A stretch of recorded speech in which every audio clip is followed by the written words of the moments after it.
tiptoe. I miss my tiptoe.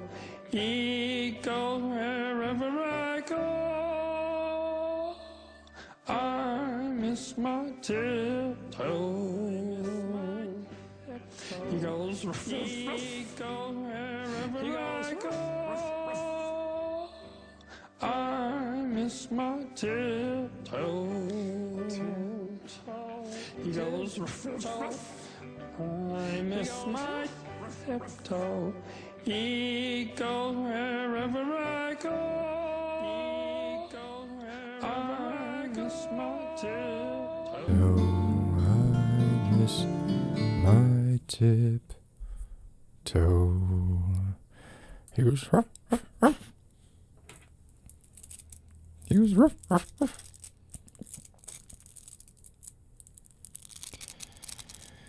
That was Bob Odenkirk being weird with Tim and Eric. Do we want to get one more? Tiptoe, tiptoe. I miss my tiptoe. Eagle wherever I go. That note. Wherever I go. It's brilliant. All right. We're jumping right in tonight. So, as some of you who are watching right now will no doubt notice, this is being streamed to the Phoenician Sailor channel. However, this is the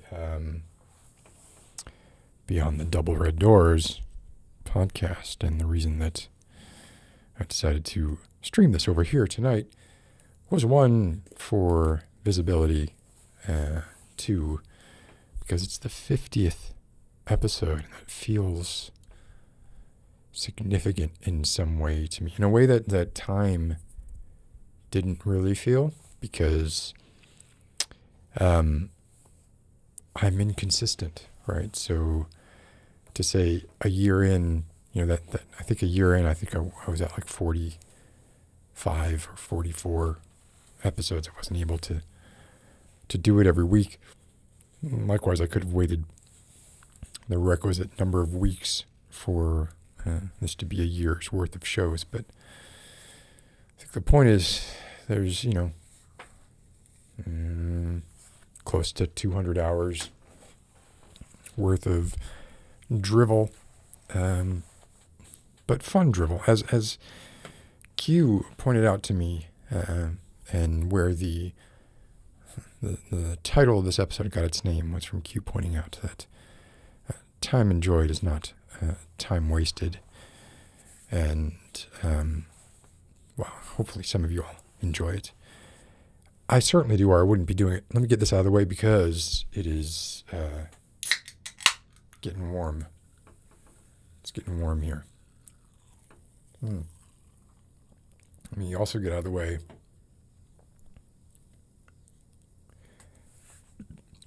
my slightly blackened eye.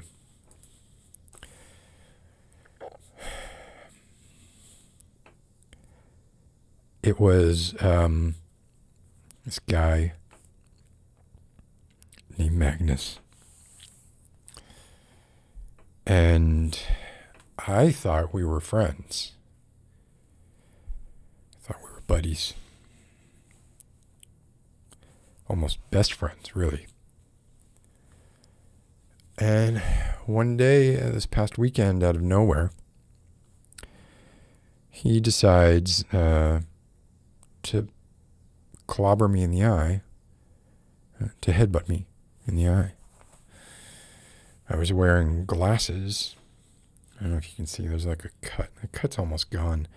It's funny how fake this looks. Like it actually looks more fake here. In real life, it's kind of greenish, but even that greenish is kind of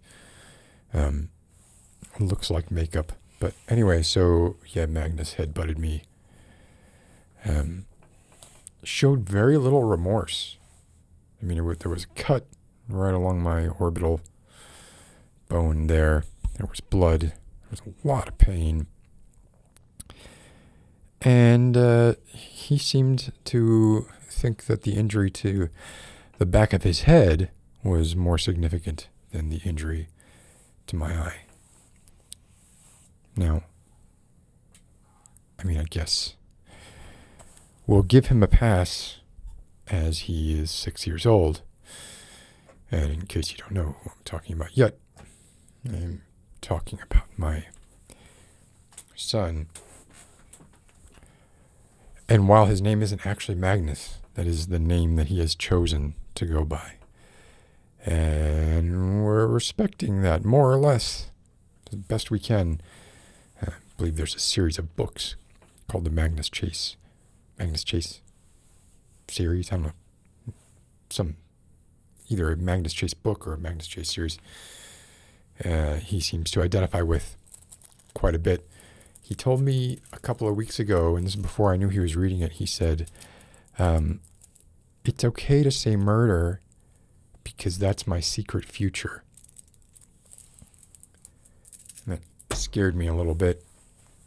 It's one of those horror movie moments where you have a young, innocent child who is all of a sudden saying things incredibly unnatural and disconcerting, and you're not sure where they're coming from or where their head's at. And it turned out this was all from the Magnus Chase books. I guess Magnus Chase reaches an age where it's revealed to him, probably lots of people had this fantasy when they were younger, that when they turned, 13 or 18, that they'd be let in on a bunch of the secrets of life, things that were heretofore concealed from them. And they'd be led into that secret club, and they would find out their secret future. And apparently Magnus Chase's secret future involves murder, and therefore my Magnus, his secret future also involves murder. It'd be funny if it, no, it's still funny, even though it's a little bit creepy. And while we're on the subject of creepy, I have been reading Stephen Graham Jones's latest book, just came out recently, called My Heart is a Chainsaw. And if you're really if you're into horror at all, even if you're just into horror from an almost like historical perspective, and like what is it about horror that fascinates people, I have to recommend this book. It's I'm not quite done with it yet, but I love the way that it's formatted. It has like every other chapter is formatted in the form of the main character's high school sort of, it's high school paper / dissertation. It's a dissertation style, but it's the person is in high school, and it's basically like, slasher 101, and giving everyone who reads the book a sort of primer in 70s, 80s, and 90s slasher films, and pointing out a lot of stuff that I had fancied myself a bit of a horror aficionado, but he pointed out a lot of stuff that totally escaped my notice. A lot of stuff, including like basically talking about like how slashers went from non-supernatural killers to becoming supernatural killers, to now they're sort of back to where they started, where primarily the trope is that the slasher is someone wearing a mask trying to get revenge, and magic is not usually a part of the equation anymore. And in a way that's going back to the roots of things like Psycho, and of course later Halloween and Friday the 13th, Bay of Blood, Sleepaway Camp, stuff like that. Anyway, if you're interested in any of that stuff at all, I truly, duly recommend My Heart is a Chainsaw. I don't like how some words really sound like what they mean, or at least close to what they mean, right? Like malignant, right? If someone says the word malignant, like if you didn't know what the word malignant meant, you probably wouldn't think that it was anything good, just from the consonants that are in there. But I was about to say that this book was droll, and droll is one of those words that it's so similar to dull phonetically that I almost don't want to use it, because like people may be droll. Oh, that sounds awful. I don't want to read something that's droll. That's not what droll means, of course. Anyway, My Heart is a Chainsaw. Excellent book. I'm a fan of everything that Stephen Graham Jones has written. Let's see if we can take that. Non sequitur to another non sequitur. This one, not so. Well, this one's just tragic, right? So you all know, probably most of you know, that Michael K. Williams was found dead in his New York apartment 2 days ago.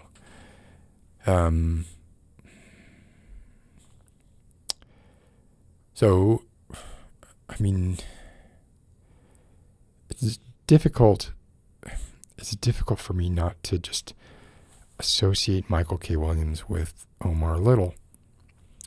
And I realize that's doing him an injustice. He was in Lovecraft Country. He was in other David Simon stuff too. But Omar Little, like, just, I don't know. And it's bizarre, and probably a lot of people are saying this. But this is true. I recently started rewatching The Wire with SJ. To kind of, it had been many years since I'd seen it. And, he still kind of stands out even amongst the likes of Idris Elba and that guy who plays McNulty. Well, never remember his name, and I don't think he's a very good actor, but he got some excellent words to say. But anyway, it just is very clear to me, like there's a couple of actors when you're watching The Wire that stand out a lot, and Michael K. Williams probably stands out more than any of them. Probably the only... There's a few beats, The Wire kind of shows its age when you see a couple of beats that are sort of repeating things over and over again that they don't need to, kind of driving home points that maybe they didn't need to drive home. Like maybe when at the end of, there's a point where Omar, who is a stick-up man, but he sticks up drug dealers primarily, comes to a drug dealer's door.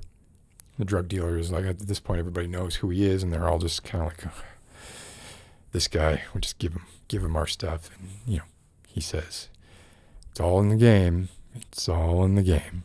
You probably didn't need to say that twice. And if The Wire had been written today, you probably wouldn't say it twice. But this was 2000, probably written in 2002 or something like that. So at that time, saying things twice for emphasis was not quite the trope that it is today. Anyway,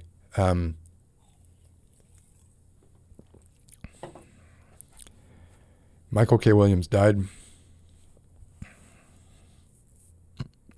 They found a bunch of drug paraphernalia around him. It's not clear to me whether or not his cause of death was accidental overdose or suicide. However, those who are much closer to the person and the subject than I am seem to imply that it was possibly suicide, but I guess the argument could be made if you're using intravenous drugs. Actually, I don't agree with this. I was about to say something I don't even agree with.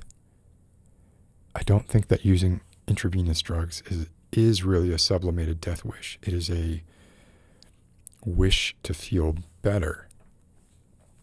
And there's a piece that a friend of mine drew my attention to. I had read some of his stuff before, but particularly this piece I thought was pretty touching, and it was son of Baldwin, Robert Jones Jr. If you don't know who Robert Jones Jr. is, you can look up son of Baldwin. He's written a bunch of stuff, has a book called Prophets out, and he wrote a sort of, an unofficial sort of eulogy that I think touched on some pretty salient points that I, without repeating the things that I repeat over and over again about my position in life and the luxuries afforded to me, I don't really have the kind of insight or standing to be able to say things about. So I just want to read a couple of little parts of this because I thought that they were pretty touching. And again, I have to thank a friend of mine who was in the chat sometimes as IVAnanet for pointing this out to me. Otherwise, it would have been a long time before I saw it, probably. So, just reading some excerpts, he says here, to anesthetize oneself in a world like this, though, it makes sense to take the risk, to choose possible oblivion over this. As a black man in a world where both black and man are rendered dangerous, why not do relatively quickly what the world in its sadism can sometimes take too long to do? Why not feel a measure of peace, ecstasy, before the harm placed inside by the foolish minds claims the outside too? I get it, brother, I do. How all of us aren't using what you use, plotting our own demises, is nothing short of a miracle. And now I realize I kind of misread that's not really implying suicide. That's just implying drug use to dull the pain. It's a fairly long piece, so one or two other points. I found this rather touching. He writes, I hope that in your transition, your example, as tragic as it might feel, inspires or frightens someone who recognizes themselves in you enough for them to choose a different kind of freedom, one that heals as it moves, laughs as it spreads, caresses as it points to the North Star, which is possibly the direction of home in a world of no shelter. But at least it was on your own terms, Michael. At least it wasn't because some cop said you fit the description and shot you in the back because they claimed your can of Arizona iced tea looked like a Tech 9. At least it wasn't some other person who was raised in circumstances similar to your own who craved shooting you in the face because they didn't yet have the knowledge or the courage to point the gun in the proper direction. But still, it was the master's tools. Ask Reagan when you pass him if he now thinks it was all worth it. Do you wonder what his answer will be? Do you think that he will express regret? Or if even in whatever realm is next, if there is a next, he's resolute in his hatred, and that hatred is what they really mean when they say the lake of eternal fire. Yeah, that hit me pretty hard. There's a couple other parts in here too, but I'm leave that for, so look at this. Turns out we were all helpless this whole time because you see, Michael, I'm going to be honest for all of us, the pleasure thing that we think is love, that too is conditional. We loved you if you entertained us, if you terrified us, if you made us laugh, if you made us cheer, if you titillated us, which unsurprisingly doesn't take much. Your black skin ignites our imaginations. If you embodied our dreams, our fantasies, the valid ones and untoward ones alike. We were not worthy of you, Michael. We never were. How your nephew found you is an indication to me that you might have known that. people who suffer no delusions about what life actually is often prefer the company of the dead. No one can blame you there. Yeah. Like I said, the piece is significantly longer and extremely touching. So I would go over to Son of Baldwin and check it out if you're interested. If not, tip your hat or whistle Farmer into the Dell for Michael K. Williams, who died at the age of 54 a couple days ago. Maybe rewatch The Wire if that's your wont.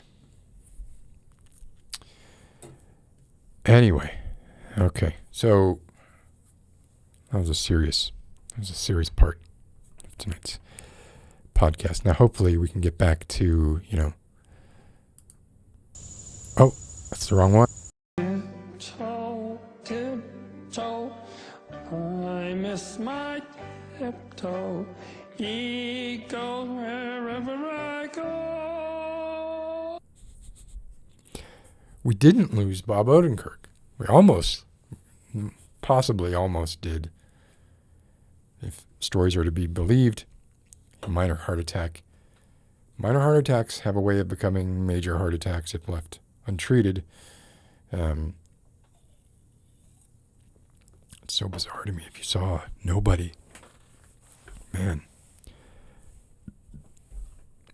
If Bob Odenkirk can't make it, past the age of 60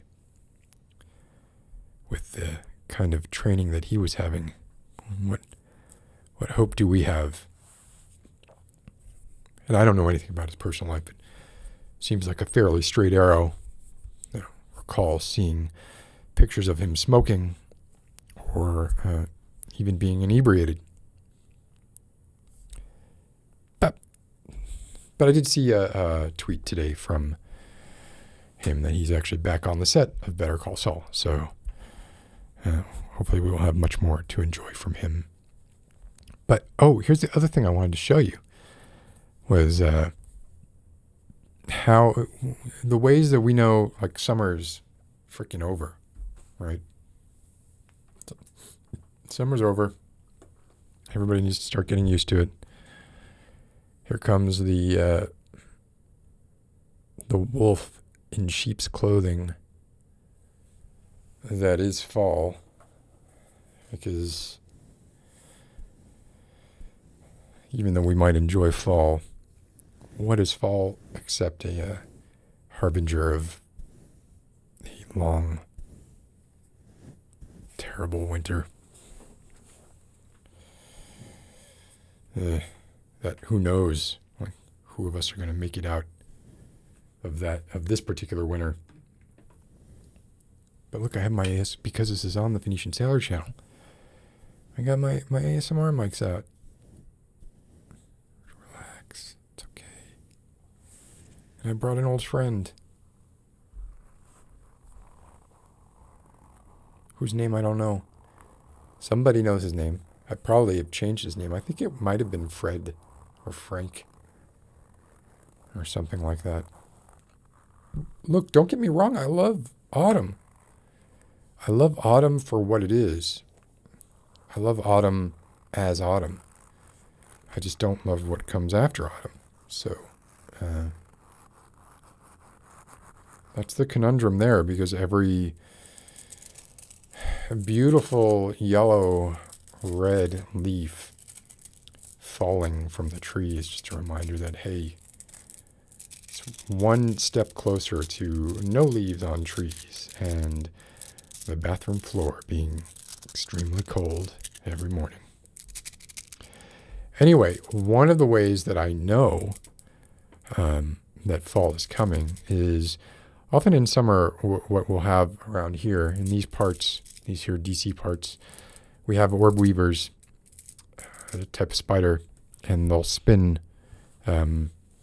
rather intricate webs. They'll start when the sun goes down. They'll catch their prey while it's night.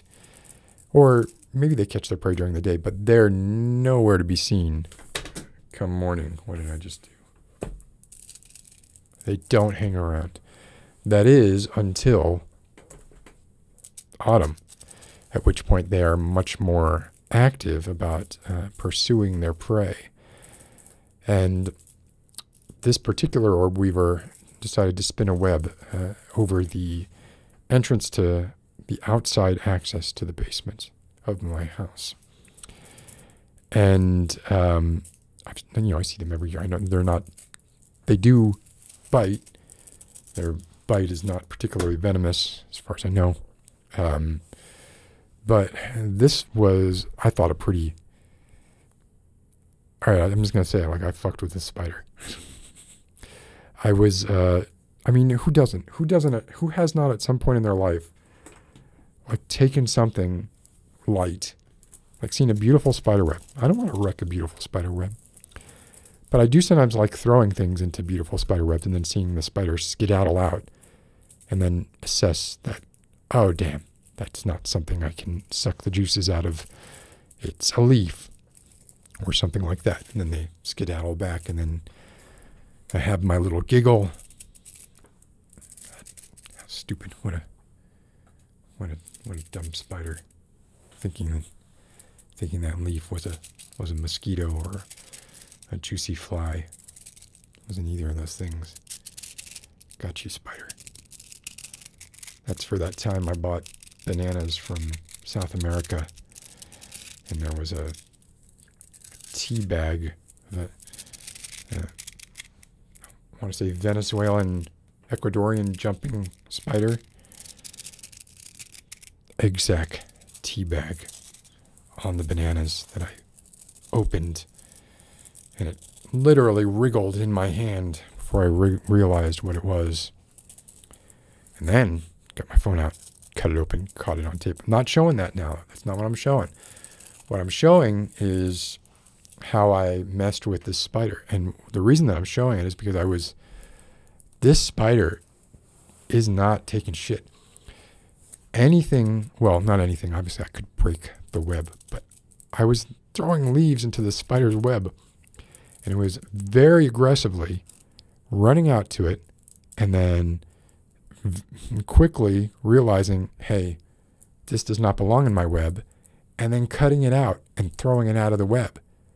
This is probably, everybody knows about this in the world except me, but my experience with like throwing leaves into spider webs is the spider comes out, checks the leaf, and is like, can't eat that, and then it disappears again.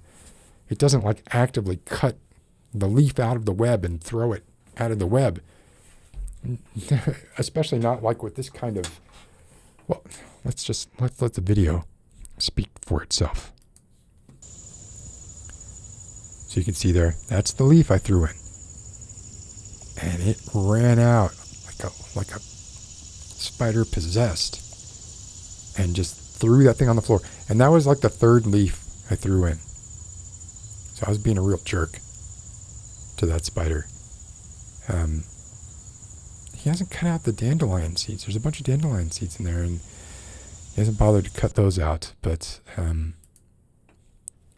anyway, these are the kinds of things that you can see if you subscribe to Beyond the Double Red Doors on Beyond the Double Red Doors channel. I have so many things because, like, episode 49 got cut short because of storm. The last couple of episodes have been cut short because apparently, like, if the wind blows even just a slight gust, I immediately lose power. It's actually a little bit stormy right now, but nothing like what I feared it might be. So hoping that I don't have any of the problems that I did really like the past 3 weeks. Like last week I ended early because of it, and the power went out while I was talking to a kind viewer. And by the way, let's just get this started right now. If you'd like to chat tonight about, like, maybe you, I don't know, maybe you've been watching all along or been a frequent watcher. Maybe you haven't watched it all, but you'd like to talk about something. Maybe you're an anti-vaxxer. Maybe you don't believe in mask mandates. Let's talk about that stuff. I would love to. I know someone else who would love to talk. If you're an anti-vaxxer, I think Nasha would probably like to talk to you as well. But yeah, just drop a line to adeadsymbol@gmail.com. Say, hey, I want to talk. And as long as you have a webcam, frankly, really, even if you don't have a webcam, if you can only go voice, fine. I'd prefer it if you had a webcam so we can, see you and have a sort of just a civil conversation. It doesn't have to be a debate. You don't have to disagree with me about stuff, but who knows? We're on the Phoenician Sailor channel now, and there's probably a bunch of people who disagree with me about a lot of shit and can't stand it when I talk politics. Just like I've noticed recently as I see many of these reaction channels, which I'm obsessed with and I'm trying really hard. I'm trying really hard not to watch reaction channels anymore. But I can't help it. I'm fucking addicted to reaction channels. But I see a lot of these channels now, or I don't want to say a lot, I don't want to talk percentages, but I see a number of these reaction channels are now branching out into other things, like, hey, we react to the idea of white privilege. We react to this Jordan Peterson video, etc. And honestly, there's a part of me that's like, oh, good. Now I won't watch that person anymore, and I don't have to feel tempted by their reaction videos to, hearing Sinead O'Connor's Nothing Compares to You for the first time. Maybe it's really the first time. Maybe it's not. But that's because, I'm an unapologetic leftist who has some slight semblance of obligation to the social contract that we all enter into, at least here in the United States of America, where one's individual liberty does not trump the liberty of the rest of the nation.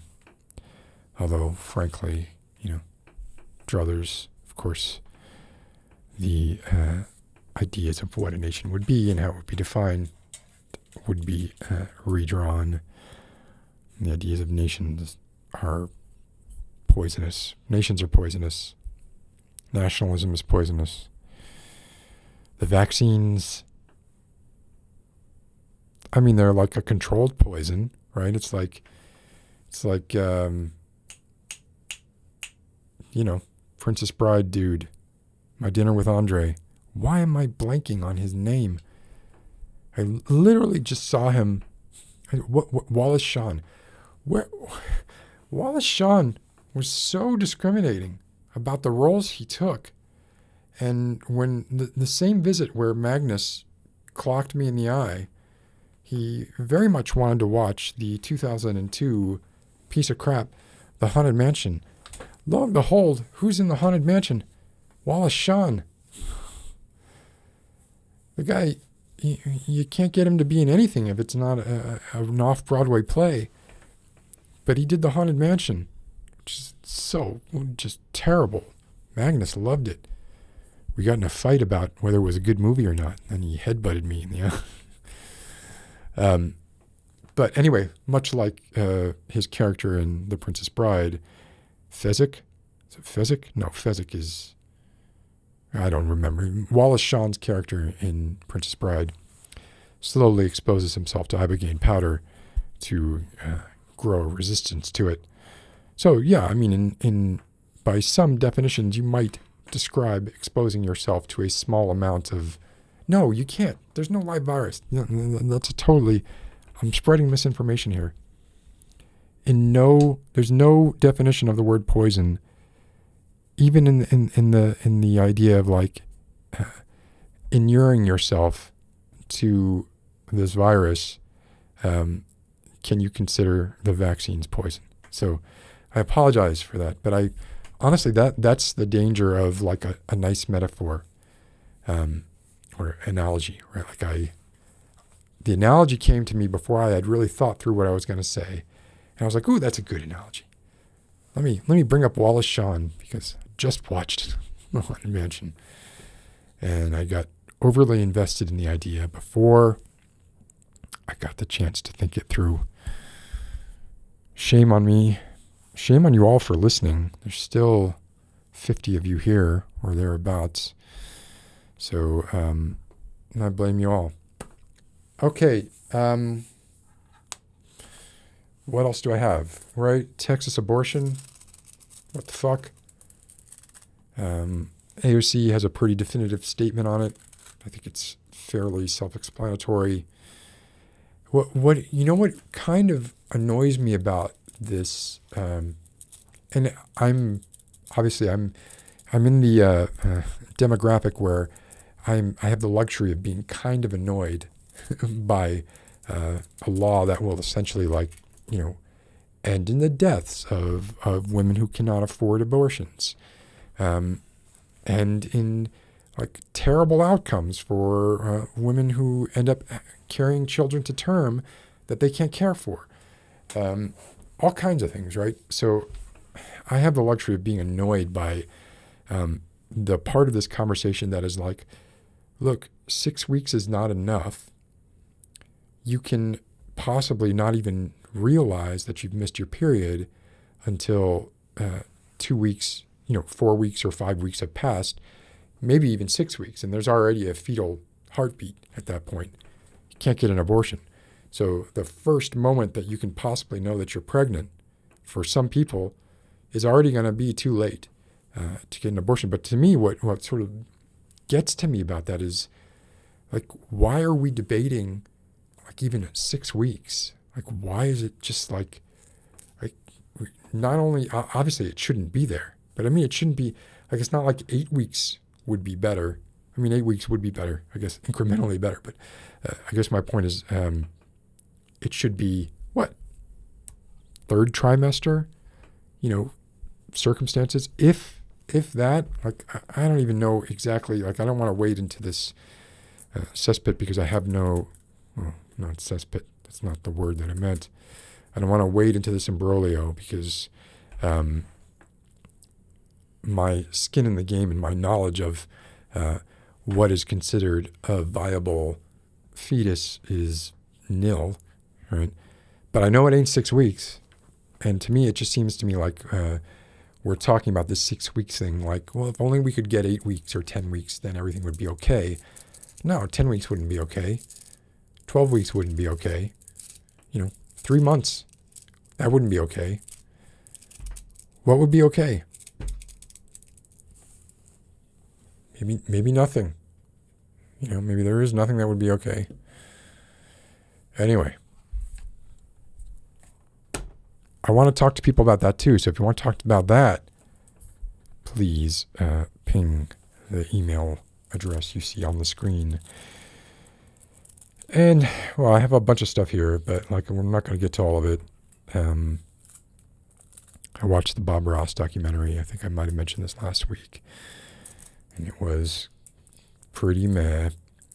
It is interesting to note now that Purdue Pharmaceuticals has struck a deal with the Sacklers that basically they're going to be able to keep all their money. Joy. Hooray. I was very worried that the Sacklers might actually be held accountable for their role in sort of blindly and without any, or with malice aforethought probably, or rolling out OxyContin to the masses and making billions of dollars off it, and then possibly having to account for a few $100 million of that.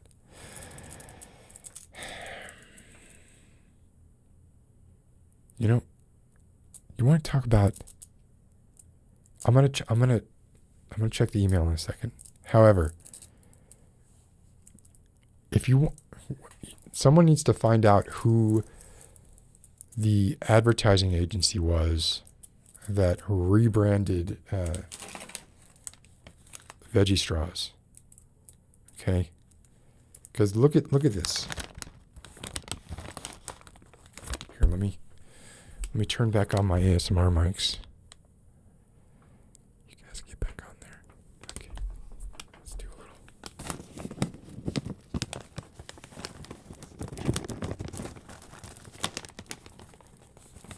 Veggie Straws. A seasoned blend of potato, tomato, and spinach. The front of the, okay, what does it say? 30% less fat, right? Pictures of tomatoes, spinach. There is a picture of a potato, right, to give them their fair due. But like anybody seeing this bag, I would think that they would think, oh look, there's a non-GMO verified logo right here. I would think that anybody seeing this would be like, you know what? I want to go for something healthy. I want to like stay away from potato chips and eat something healthy, like a veggie straw. But I got news for everybody. Again, probably everybody knows this, but a veggie straw is a flippin' potato chip with a little bit of like paprika or tomato powder to color it.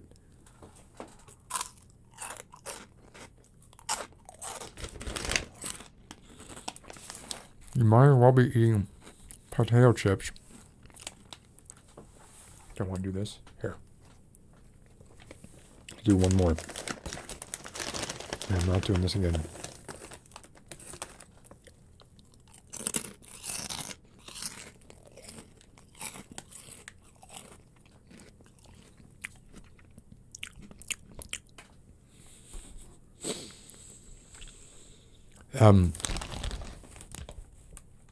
But talk about some serious rebranding. Like you can feel good about this. You can feel good about giving this to your kids. But why? I mean, the ingredients are potato starch. Here's the ingredients. Potato starch, dehydrated potato, sunflower seed and safflower seed oil, cornstarch, salt. Then it gets to spinach powder, tomato powder, cane sugar, sea salt, beetroot powder for color, turmeric powder for color. So you're not even getting the red and yellow orangey color from those powders. Like they had to resort to beetroot powder and turmeric to get that. Ridiculous. Like to me, that's more insidious than just a bag of potato chips. And it's from Whole Foods. So it was like $10. All right.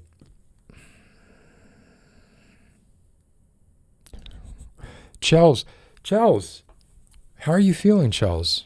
So Chels is a longtime listener, viewer from merry old,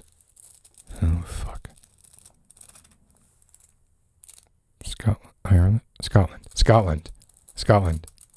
Chels is Scottish. And she recently had COVID. So I am curious, Chels, how are you feeling? And I'm going to go to the emails. And I think Ava, formerly ex-Ava, now ex-Ava, from Brittany, which is the most beautiful part of the world. It's in France. Ava, I believe it's Ava's birthday today. I'm also trying not to use pronouns. And as usual, failing, but I am trying. So I believe it's Ava's birthday today. Oddly enough, it is also my ex-wife's birthday today. And we're on good terms. Wished her a happy birthday early this morning.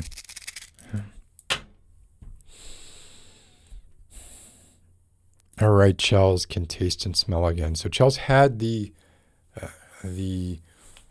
boilerplate version of COVID where they completely lost their taste of, or their sense of taste and smell, even for stuff that was like, that was spicy, which I found fascinating. I am glad, though, that you're feeling better. Oh, that would be great. I'd love that. I'm going now to the mail. So yeah, you don't have to be worried. You don't have to be like on edge or tense about this at all. If you feel like talking, if you have something to say, if you don't have something to say, if you have a question, that's fine.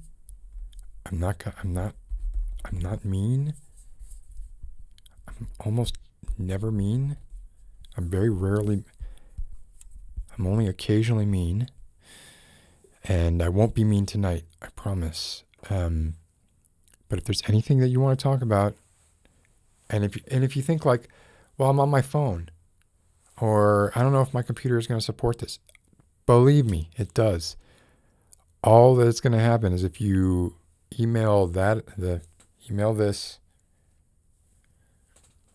I will return an email to you with a link that you can click, and it will auto-magically give you everything that you need to connect and chat. And if it doesn't, then that's fine. Then we can move on. But it works really well. We've been doing it for 50 episodes now.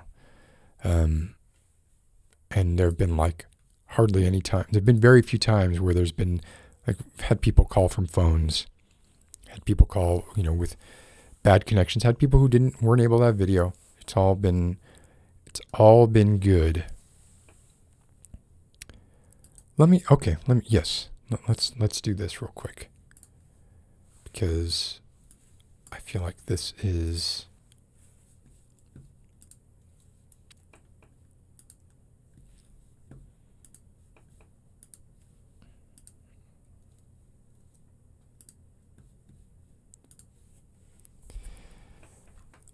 there were a few things that I was like, a year of doing this, or 50 episodes of doing this, there are a few reasons why I've been able to continue doing it. And it's really not just like I want to, or I'm making money at it, or anything like that. It really has been the amount of interaction and the friendships that have come from this. We have a Discord server, sometimes get together and watch movies or play games. I think there's a book club that's starting now, which all that stuff is great. I don't have the time to do that stuff all the time. Like, I just don't. I have to, especially with, between work and the kids, it's hard. And having to do this part, which it looks like I just wing it, and sometimes I do, but it actually does take some degree of preparation. But I definitely, haircut. Let me break in with my haircut news. I gave myself a haircut because, frankly, that leads into something else. I was doing something. I was trying to think of a way. I was like, how can I honor the friends that I've made, all of the regulars most of whom I can see in chat right now, and the people who have formed this very sort of non-judgmental and open community, where there's like, if there's no bullying, everybody accepts people for who they are. There's a lot of love that I feel like I can genuinely sense among the people who for some insane reason, insane is not the right word. I use the wrong words a lot. and I apologize, but gravitate towards either watching this or calling in and being a part of this. And I've spoken to people over the past year, spoken to, had ASMR artists on here. ASMR Muzz, who I think is now back to being ASMR Muzz, was Scottish undertones, I think, but is now back to being ASMR Muzz. Spoke to Oopsie Daisy ASMR, had Oopsie Daisy on here, had GB on here. That was nuts. I said Behind the Moons already, didn't I? Did I say Behind the Moons? If I didn't say Behind the Moons, had Behind the Moons on here, who has done, like, I've worked with before. Well, I've worked with GB before. I've worked with Behind the Moons before. I've worked with Oopsie Daisy before. But it was great having all of them on from the ASMR world, right? That's sort of the ASMR side of it. But there's a whole nother side of this, right? There's a whole, I would say more than one side that's sort of multifaceted. And talking to, like, Leah Evans, who leads a improv troupe in New York City and had been doing, and organizing these live shows weekly in New York City for up-and-coming improv comedians.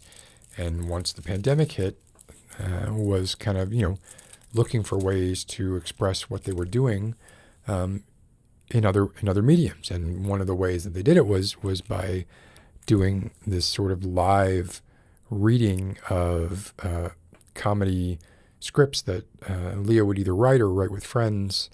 And I was honored that Leah asked me to participate in that a couple of times, and it was a blast. It was a lot of fun. So talking to Leah, that was great. Talking to Carolyn Petit, Carolyn Pettit, who is now, like, managing editor. Well, Carolyn has been writing for games forever. Carolyn wrote a poor review of a game that I worked on in 2003 or 2004. So that should give you some idea of just how long Carolyn has been involved in this kind of thing. But Carolyn's now managing editor at Kotaku, which is, a premier gaming site. So it's just been like, and then apart from that, right, like, we have these, I don't want to say like it's been people who are like, have some kind of cachet and, like, their celebrity status or something like that. Like that, I appreciate that, because I appreciate, like, seeing what people can do to better their lives and to achieve something that is fulfilling to them. And if what is fulfilling to them is being successful in that arena, more power to them. But I'm equally as impressed when I talk to people who have pulled themselves out of different kinds of situations and have,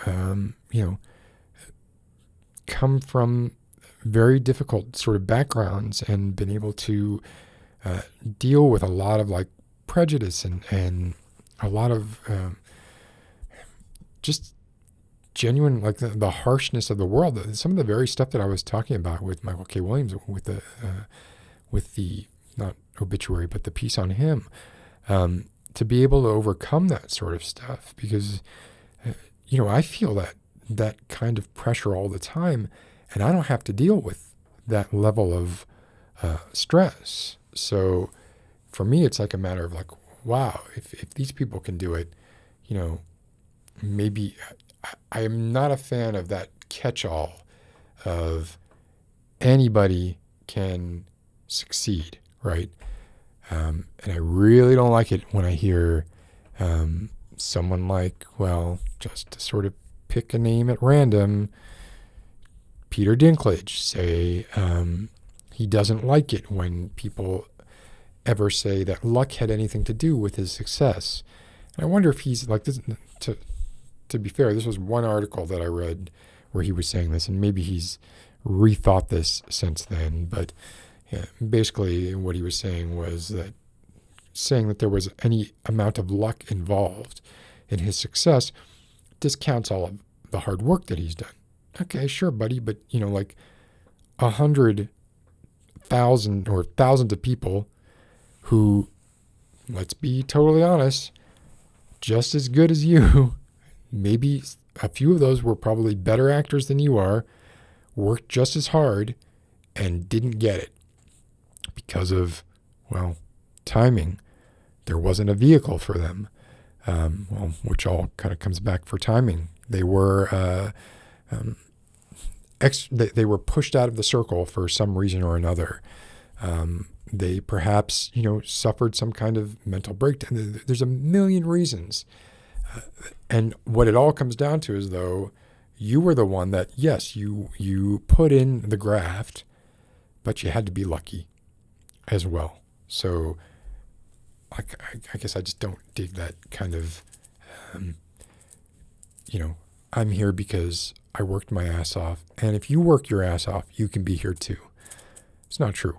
It's just, I don't believe it's true, right? Like you can work your ass off. Probably you can work your ass off. And if you keep working your ass off at something, you will achieve some level of either success or sort of self-gratification, or you will achieve something, right? But it may not be enough to sustain you. It may still be something you end up having to abandon in order to go on to a 9-to-5 job that you don't love as much. And this thing may now be relegated to a thing you do on the weekends. And you don't have the time to put to it that you might have had to put to it otherwise. And therefore you're not afforded the opportunities for growth that you would be afforded otherwise.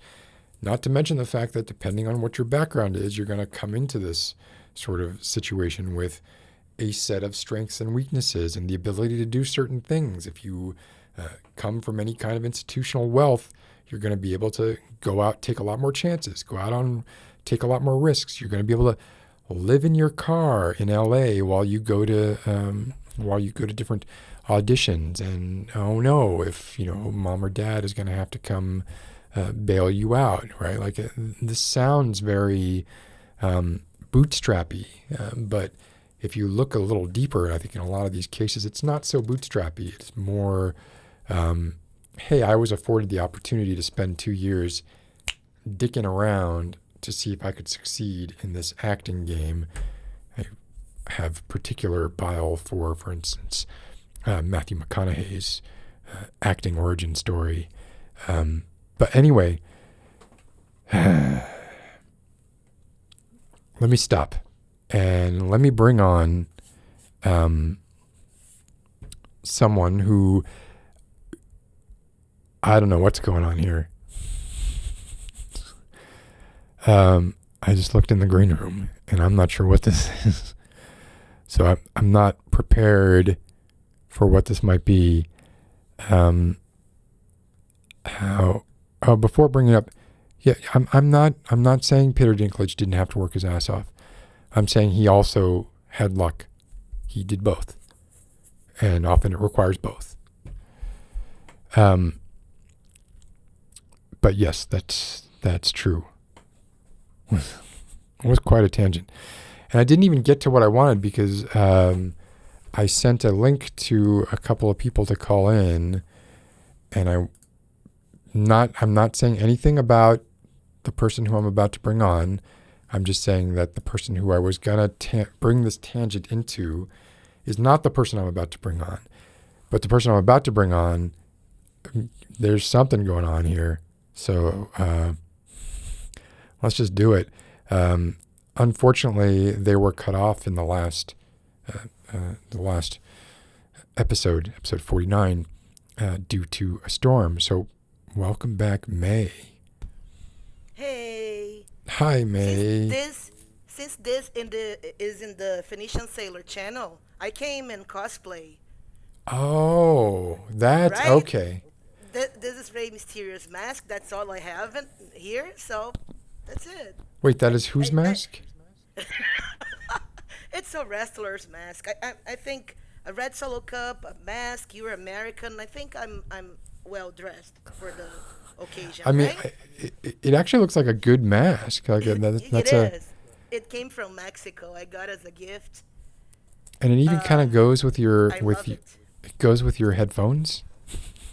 Really, I think so too. Let Yeah. me take it off. This was just a joke. It's a good joke. No, not at all. Your joke about discussing if a movie was good and getting headbutted in the end by your kid, that was the best. I Well, wanted, I was laughing so you're so nonchalant, like, and then he headbutted me. there was no joke. Funny. I was simply recounting events. It's okay. You did it in a way it was very funny, very, very, very funny. So May probably won't be able to just re-pick up where we left off, but I am But curious. Go I ahead. love what you were just saying. You didn't look in the green room, but I was like, yes, yes, yes, You know I because didn't look in this the green room because when I did look in the green room, I was you got yeah. shocked. I didn't want to show you. I wanted to show just the area, but I don't know if you would put me on if you didn't see me. So like, I would have put you on either way, but yeah. hello. But that this matter is a big one for me because I've always wanted to be a comedian of That's right. sorts, and it's hard. And for 10 years, I didn't get on stage because I was fat, because I am fat. I was very, very, very anxious about that, about what would be required for me to do on stage as a comedian, Right. and what I didn't want to do because this is a very fat phobic country, really, really, really. Can you And I remind didn't us all want to. you're in Brazil, right? Sao Brazil, Paulo. yeah, I'm Brazilian, yeah, yeah. And it's terrible, I didn't want to go through that, so I found, okay, I've always wanted to be a kind of a clown, of a comedian, of sorts. When I was 8, I started taking clown classes, Wow. and it was awesome. I loved it. And mimic, everything, pantomime. And I use it to watch Jerry Lewis like a hawk. And I'm not old enough to do that. I mean, I was like, oh my God, this guy, I can do the typing machine routine. If I play the song, I can do the typing machine routine, and it's beautiful. I'm good. Um, So what, but I let me didn't think it would be possible because I am poor.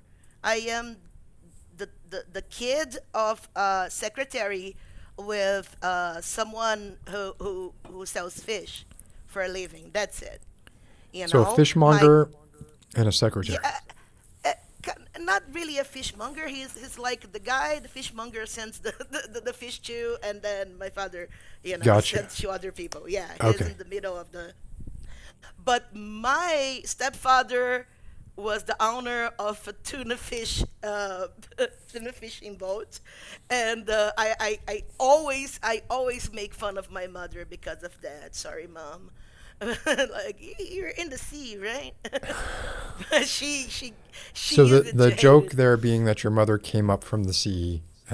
and she keeps relating to people. She's the mermaid of the, like, first the guy who sells fish and then the fishmonger. What's happening here? She has something is happening, and it's funny because he was my stepfather. I always joke because they were very similar and very different. And my stepfather was awesome, was the love of her life. He died recently, and it Oh, is I'm a sorry. beautiful and terrible story at the same time. Don't date people at work. um. Don't. Anyway, So there were uh, ups and downs in that relationship. You're yeah, saying. yeah, Okay. it's not easy. It's not easy. But they got married and they stayed together for almost 30 years. Uh, Well, so don't date so people at work, but sometimes it works out, right? Like, But sometimes you do. It's just hard. yeah, and sometimes But someone ends up without a job, right? Like that yeah, often ends up. pretty much what happened, and it was hard. But going back to the comedy thing, I was very worried about how can I do this. I wanted to be an actress, actually a voice actor here in Brazil. People love voice acting, especially nerds, and I wanted to be a voice actor. And then I realized I couldn't have the training. I didn't have the money to have the training. I was walking to save the money. I was walking around to save the bus money so I could have fun in the weekend. This is not. I can't go and have acting classes and voice acting classes. Then I gave up. And then, Well, and it's not just classes for voice acting, right? There's a material yeah. investment that you need there if you're going to compete with like all of these names that are, recording in high-end recording studios and high-end booths and No, go ahead. but don't worry about that because that's not how it happens in voice acting. Just now you're having to build your own studio. Before, you would have to be living in. When I was trying to do it, actually, when I was on my 20s, you had to be living in the city, and they would call you and give you a few hours Gotcha. of and Okay. then you go there and they have the equipment. You're just the actor. But with the pandemic, things are changing, and I'm glad they're changing now because otherwise it would be so expensive. Right now it's more affordable to build your own studio at home. Well, I have to tell you, and I'm not meaning to contradict you here, May, at all. But I've been involved in voice acting through games for, a long time. And even back in like 2008, 2007, when we were hiring voice actors, their audition tapes, what we would just get like basically like a giant zip file of maybe 50 different people reading a few of the lines that we would give to them. And it was pretty clear that a lot of those people were in their houses and just recording into sort of not such great quality microphones with, I think, the understanding that if they were selected, that they would then have access to some kind of studio where they would have a higher quality microphone.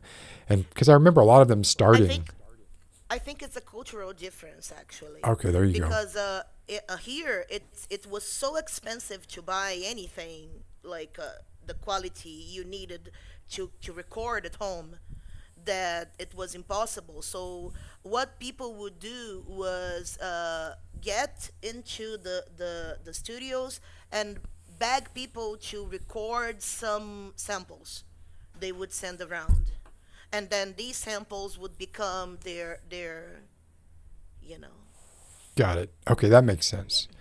yeah. So you pursued, so you gave up on voice acting. I gave up. I had to make ends meet, and then I started working with computers, and it was great. I've always wanted to be a kind of a performer, a kind of a teacher. you know, uh, if when I was 19, I saw that I would say I wanted to be a TED Talk conferencist. That's it. I want to be funny and teach you something at the same time. Right. I That's really it's love the the best way to classroom. learn is if you're Yeah, actually entertained while you're learning, right? That's that reminds me of China. uh, I remember I would bring my brand of teaching to teach English to the kids, and they were very shocked because I would be smiling and making fun of things and they're not playing used with to them that, and right? That playing games. wasn't They were not used, and then when I left the country, one of my students gave me a postcard and told me to read later, not read there. And then when I went home, I checked it, and it said, there's an old Chinese saying that says, if you're laughing, you're not learning, you're not paying attention enough. And my mom says that, but with you, I understood this is not true. Yeah, I Thank guess you. to me And then I that's cried. I mean, that's super sweet. Like to me, that saying seems like it's saying if you're laughing, it's because you're making jokes with your classmates and you're not paying attention to what's being said. But if you're Yeah. actually laughing when you're from what you are, the way you're being instructed, like what better way to lodge that in your head, right?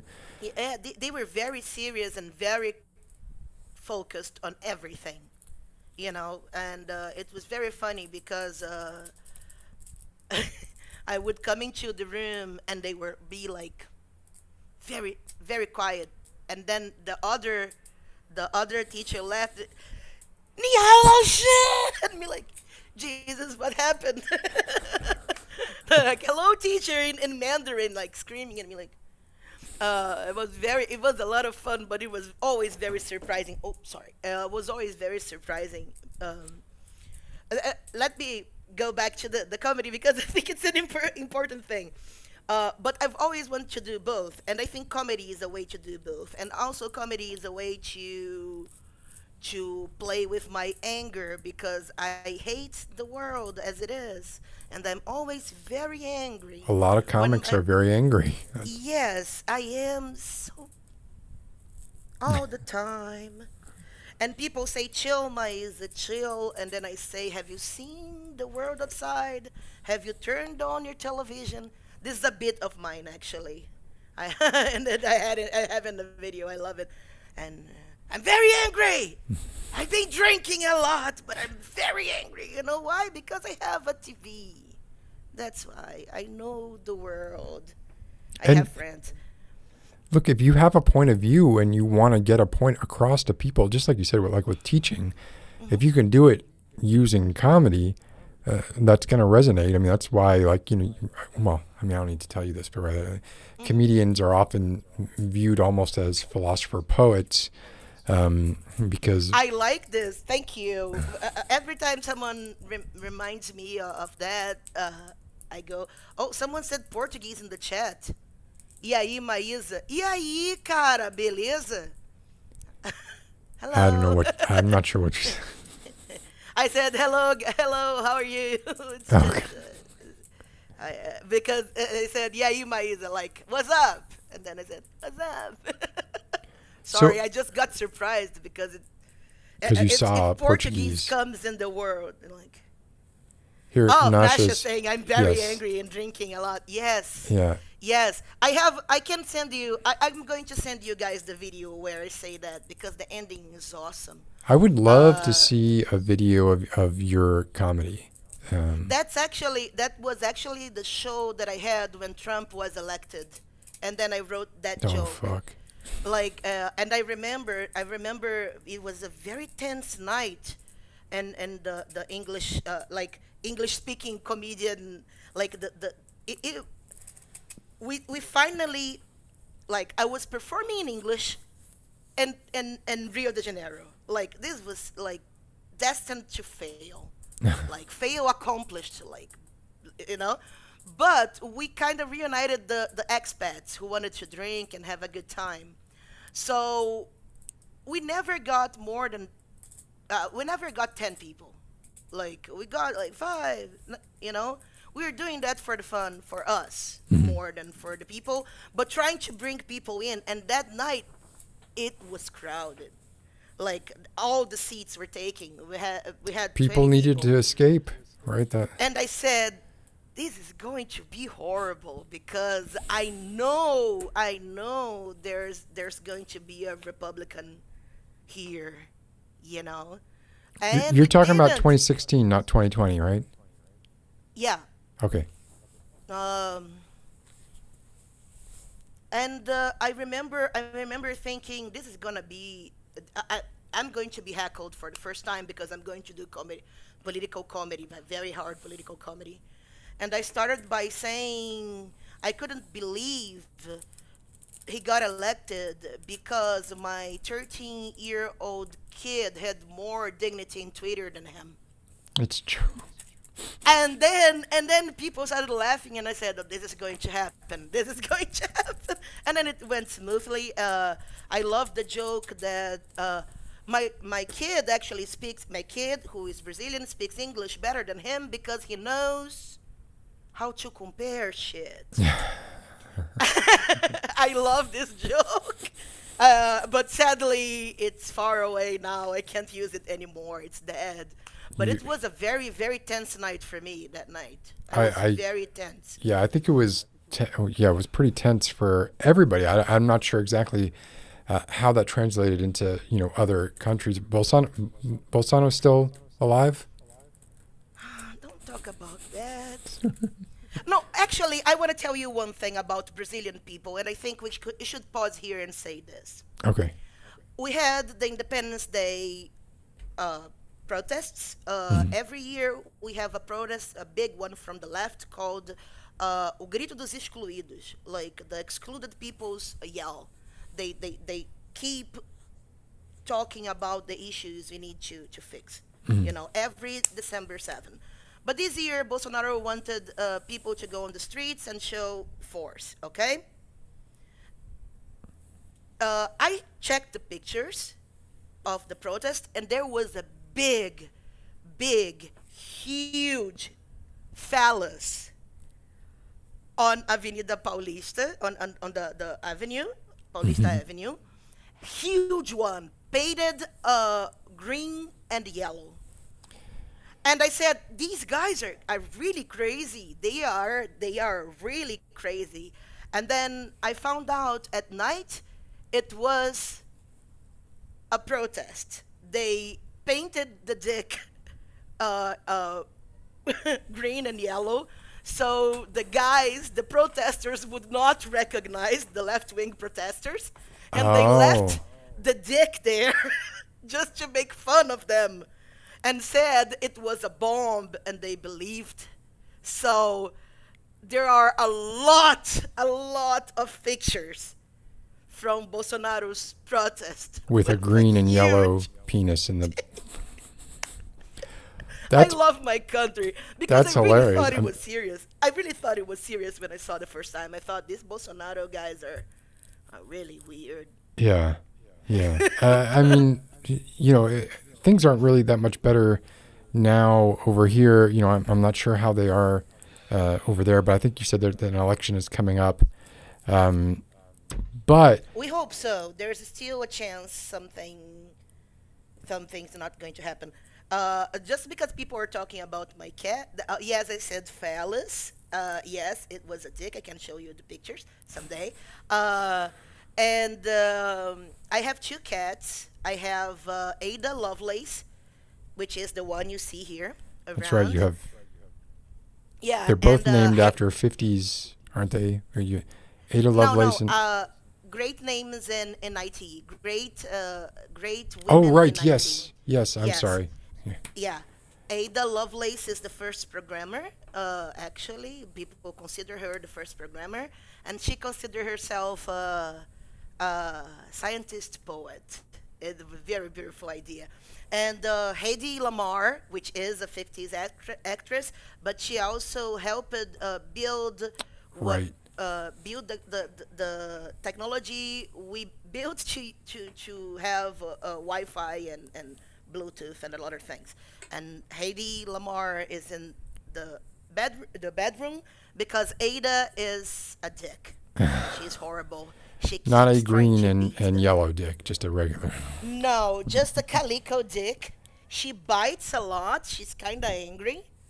I know you guys like kitties. She's kind of mean too. I'm not a big kitty fan. But I don't want to. I want to move things along if we could a little bit. May I'm sorry. I don't want to cut you off or anything. But do you have?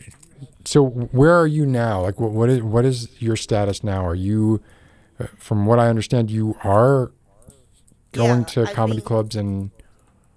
Yeah, I've been doing comedy like for 5-6 years now, and my pace actually.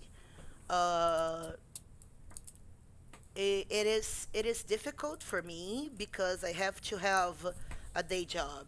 Right. Right. That's the problem.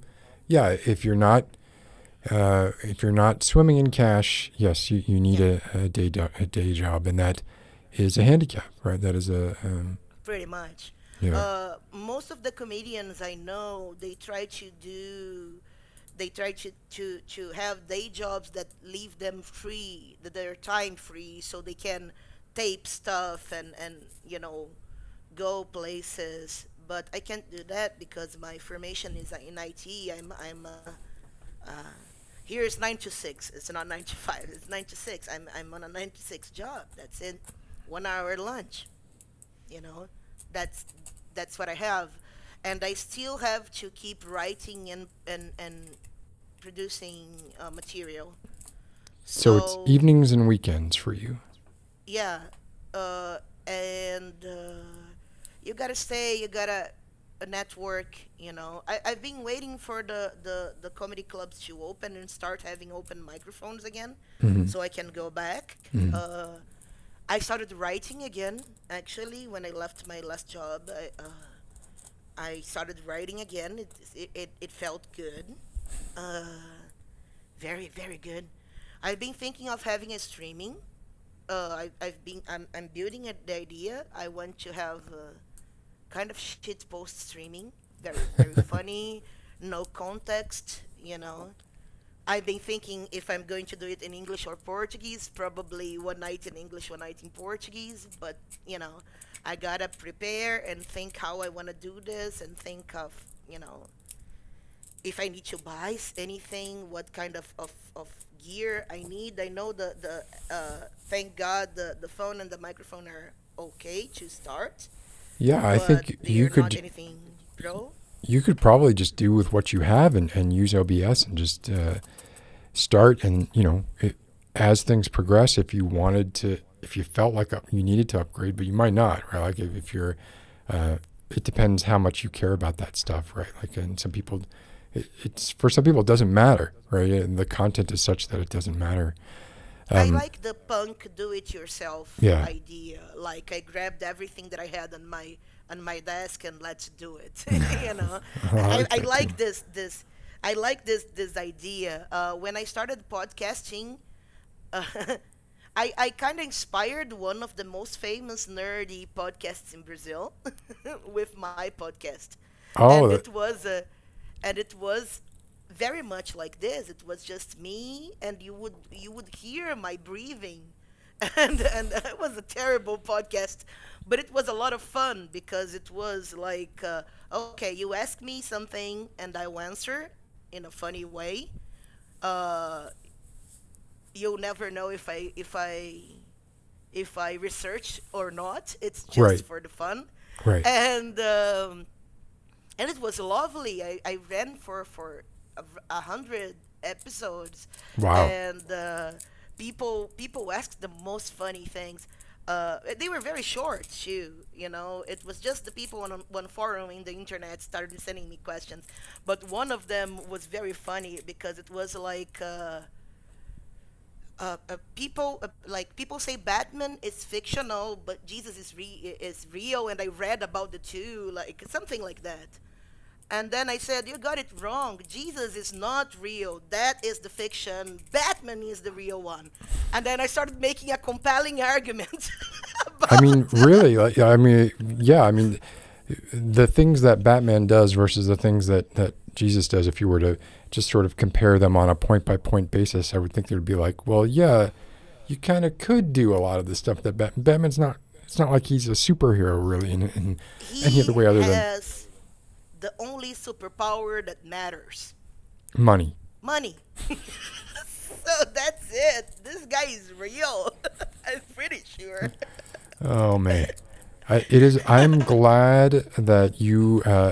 So you were a fan, or you were around on the channel, on the Phoenician Sailor channel before. Oh, this one, yes, like Phoenician Sailor, yes. I have a friend called Neil, and I told him I was going to say how I found the channel, and he knows some of my tastes, and I was going to an ASMR, and he saw something written about people cosplaying like SMR with cosplaying, and there Right. was a picture of you, and I think it was a Witcher one. Oh, yeah. I clicked. I hated it because I hate like sorry, I hate like these settings of high fantasy. Yeah, yeah. But I said this is a good thing. It's just me that I just don't like high fantasy, and I opened your page and said, "Let's see what I'm going to Logan." And it was lovely. I slept like a baby. It was lovely, and then I started like I watched everything I could, and I wanted, and I liked it. I just started watching, and I remember when I was when I was moving to São Paulo. I got a free hotel upgrade with the hotel room had this huge. It's not a TV. It was like a big screen, and I said, "Let's go, Negan." They put you like huge, like the Negan one, because it's very dark, and I said, okay, now I'm gonna choose sleep and surround stereo, and be like. Yeah, I rely on the small size of phone screens and the darkness to cover up a lot of mistakes. So I apologize. It looks no, don't worry. It looks lovely.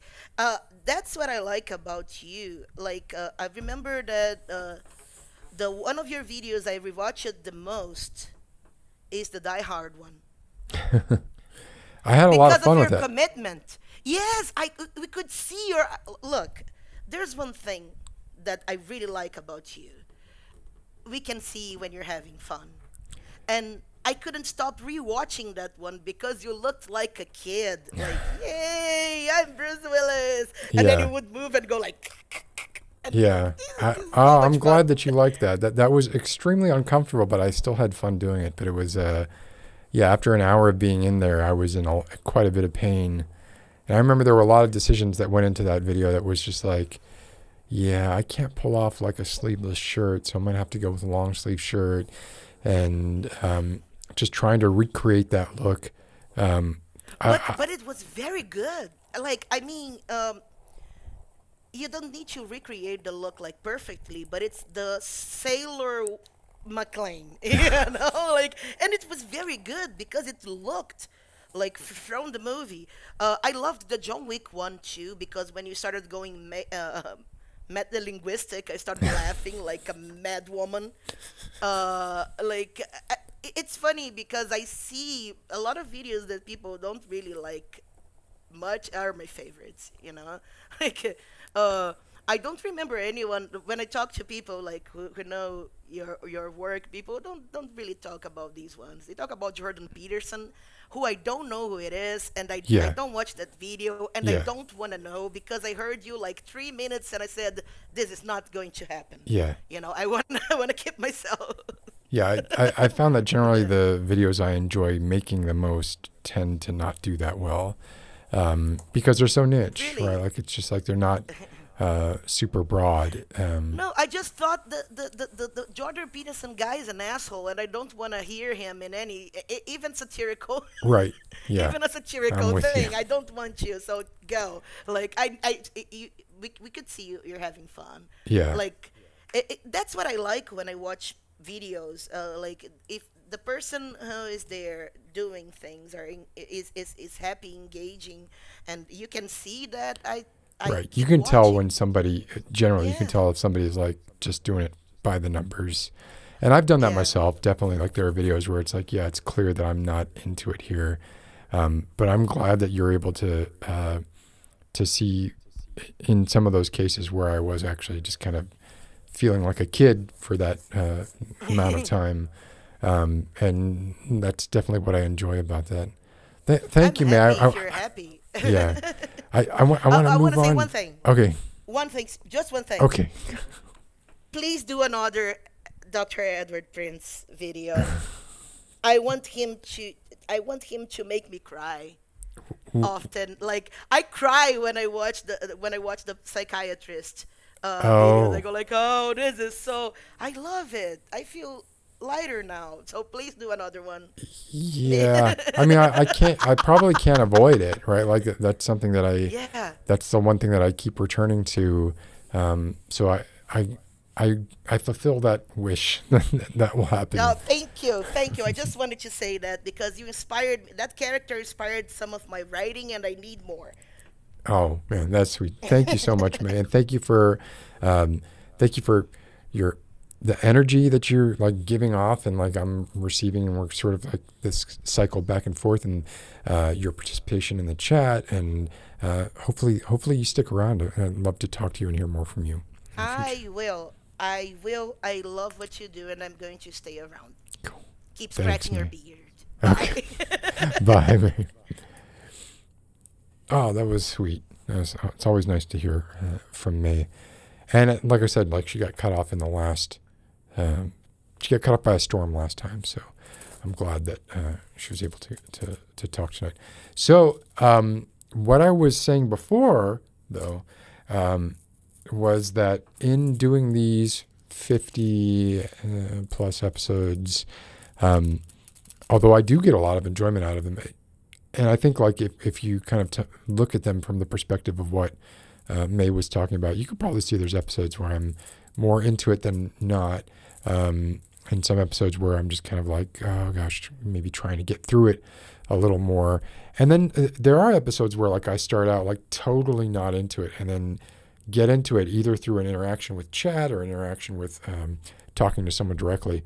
But when it comes to like the things I was talking about, like the Discord channel, organizing people, like being a mod, being super, super useful, and not useful is not the right word, helpful, and engaging, and having like a pretty keen, like a better idea, I think, of like what people like than I do.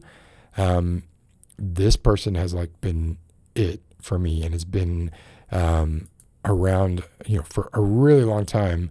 And so, it wouldn't be a 50th episode celebration if we did not talk to them. So please get a round of applause, if you can, for the letter before R, known as Q. Hello. Hey, Q, how are you doing? Good. Is there an echo for you? No, it sounds perfect. Okay, great.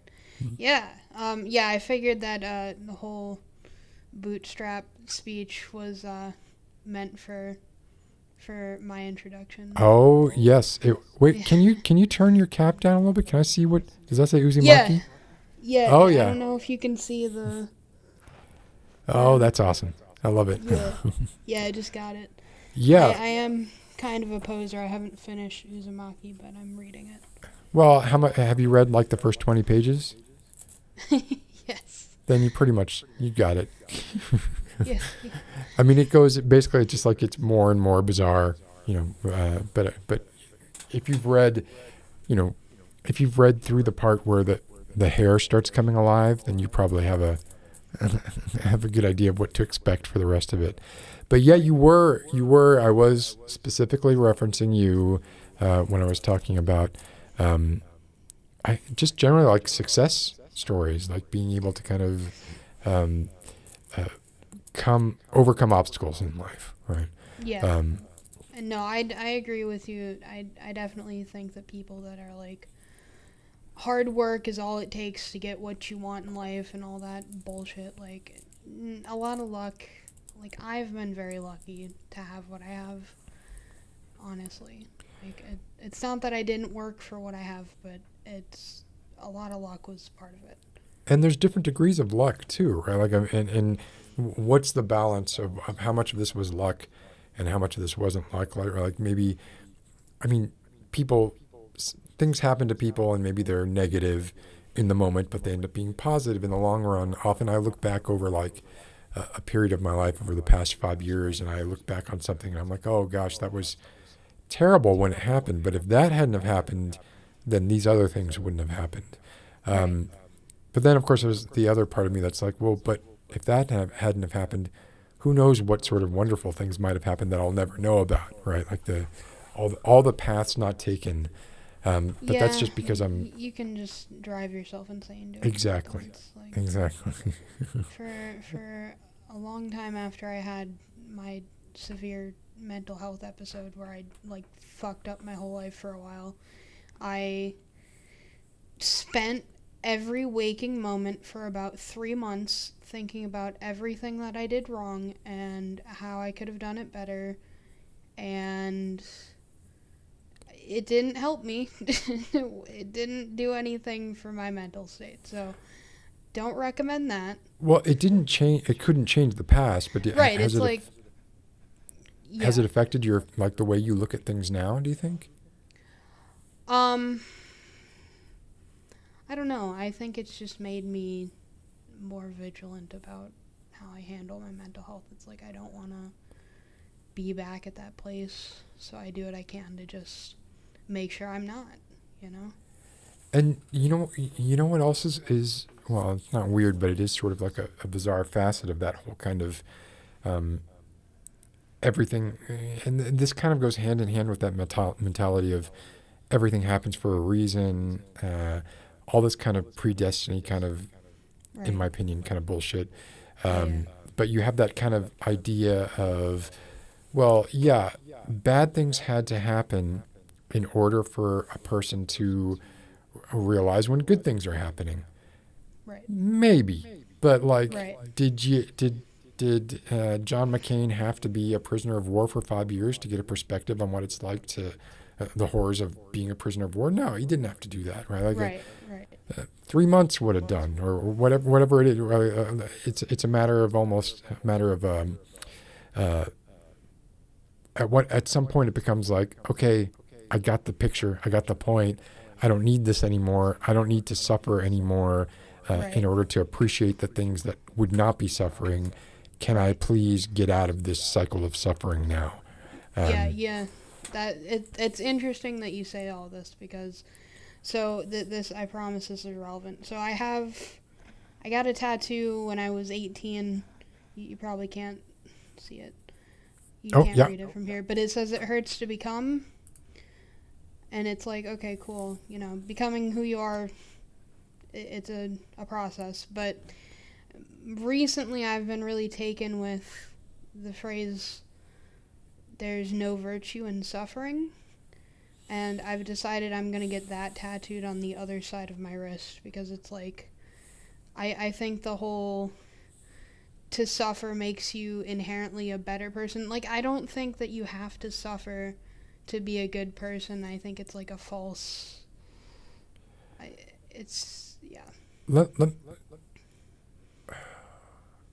I'm trying to think how I feel about that because I think I almost right down the middle agree and not so much disagree, but almost feel like, well, it depends what you do with it almost, right? Like there's the idea that suffering is inherently virtuous, right? That doesn't make a lot of sense to me. Right. But the idea that if you are in a position where you are suffering regardless, right? You're stuck in the situation of suffering. All right, what can you do with that? Like what can you learn from it? What can you take from it? Do you need 5 years of it, right? As opposed to like a couple months or whatever. Do you just need a course on it, right? Do you need a history lesson on it? There's all kinds of, I guess there's all sorts of sort of strata of what suffering is. And I guess I feel like I have this kind of weak-willed want to suffer, almost because it kind of, it's almost like a protective, almost like a defense, right? Like if I'm suffering and I'm miserable, or I feel like I'm miserable, or I've convinced myself that I'm miserable, that I'm not so much waiting for the other shoe to drop that's going to actually make me miserable. Whereas if I'm in a position where I feel like everything is freaking wonderful, I'm always hyper vigilant and wondering what the thing is going to be that's going to take my sort of overprivileged ass down a notch, right? So I guess, but that's different than if what you're saying is like just the act of suffering itself is not inherently virtuous, yeah, I totally agree with that, right? Like there's no, and also like when it comes to prolonging your own suffering, in order to get some kind of edge up, in a way, almost like to claim that, well, I suffered more than you did, therefore I know more about this than you did, right? Like that Right. kind of thing is that doesn't sit well with me, and I've certainly run into it or heard of it, or I've had people kind of quote that at me. Really, when it comes to like a measurement of experience, and like people wanting to measure their experiences. This is I'll preface this all with, this is my opinion. I'm not claiming that it is actual truth. It is just the truth that as I experience it. If people are there kind of telling you, well, you haven't done X or Y yet, so you can't understand this. There are cases where that's true, and I totally get that, right? But there's a lot of cases where it's not true, or where the truth to it is the answer to that truth isn't as drastic as maybe the other person is making it out to be, right? Like it's sort of like, well, until you've walked a mile in my shoes, you can't know what it's like to do X, Y, or Z. And a lot of that is probably true. Cerebrally, though, maybe I can understand it, or maybe we can understand it from a cerebral point of view, and then make decisions based on that. Even though we weren't in the situation, we don't have the same kind of response that someone who is, say, born addicted to a controlled substance, right, and growing up in an abusive household, or any number of things where it's like, okay, well, I'm looking at this from this perspective because of my background, right? You're looking at it from an idealized perspective because you didn't suffer at the hands of your parents the way I did, or whatever it is, right? So I guess I'm trying to measure like the validity of that versus the, okay, yes, that is a valid point, but is there something we can do? Because there has to be a point to this. It's not just, we're not just penis measuring, right? It's like there has to be like why are we comparing these experiences? And usually it would be, at least from my perspective, it would be like, well, we're talking about politics in some form or another, or social programs in some form or another, or how I can't understand what you understand because you took peyote, last summer at Burning Man, or whatever it is, right? So there's always like some goal in mind, and I guess my question to all that would be sort of like, is there a way for us to still achieve some kind of parity to work towards that goal, even if I don't have the same bank of experiences that you do, and not you, obviously, but people do, right? Other people. I just yammered for a while there. It's your stream. That's what happens here. I don't like that though. I don't want. Please yammer for. Yeah, no, that's just. I really just don't think that there's inherent value in suffering, and I think that like, especially the right wing try to use it as like some kind of fucking, I don't know, rallying point. It's like, oh, they suffered and therefore that's why they're right. Are you specifically referring to anything going on right now with like the Texas abortion stuff, or? No, I just mean in general. Okay. Yeah, it's like, yeah. It does seem like there is like, and I don't want to. There is this idea of like, well, are you a veteran? Right? No, I'm not a veteran. Well, then you don't understand what it's like to be a veteran, and you don't really have a valid.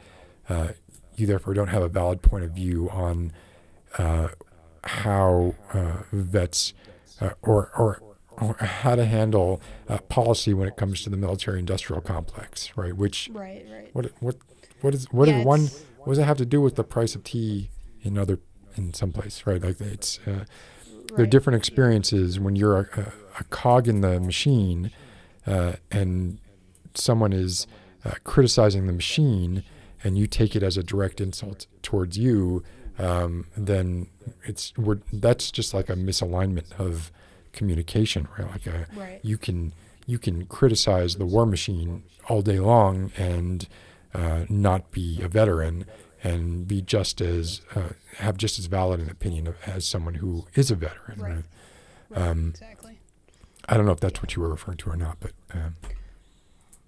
Yeah, not specifically, but yeah, that definitely is one of the cases. That's what I was thinking of. You know, like, were you a prisoner of war? Do you know that whole thing? But yeah, so yeah, no, I've been really taken by the idea lately, and I've booked a tattoo appointment, and gonna so get that. what is it again? Suffering is not a virtue. It's just going to say no virtue in suffering. No virtue in suffering. Okay, got it. Yeah. So, yes. But yeah.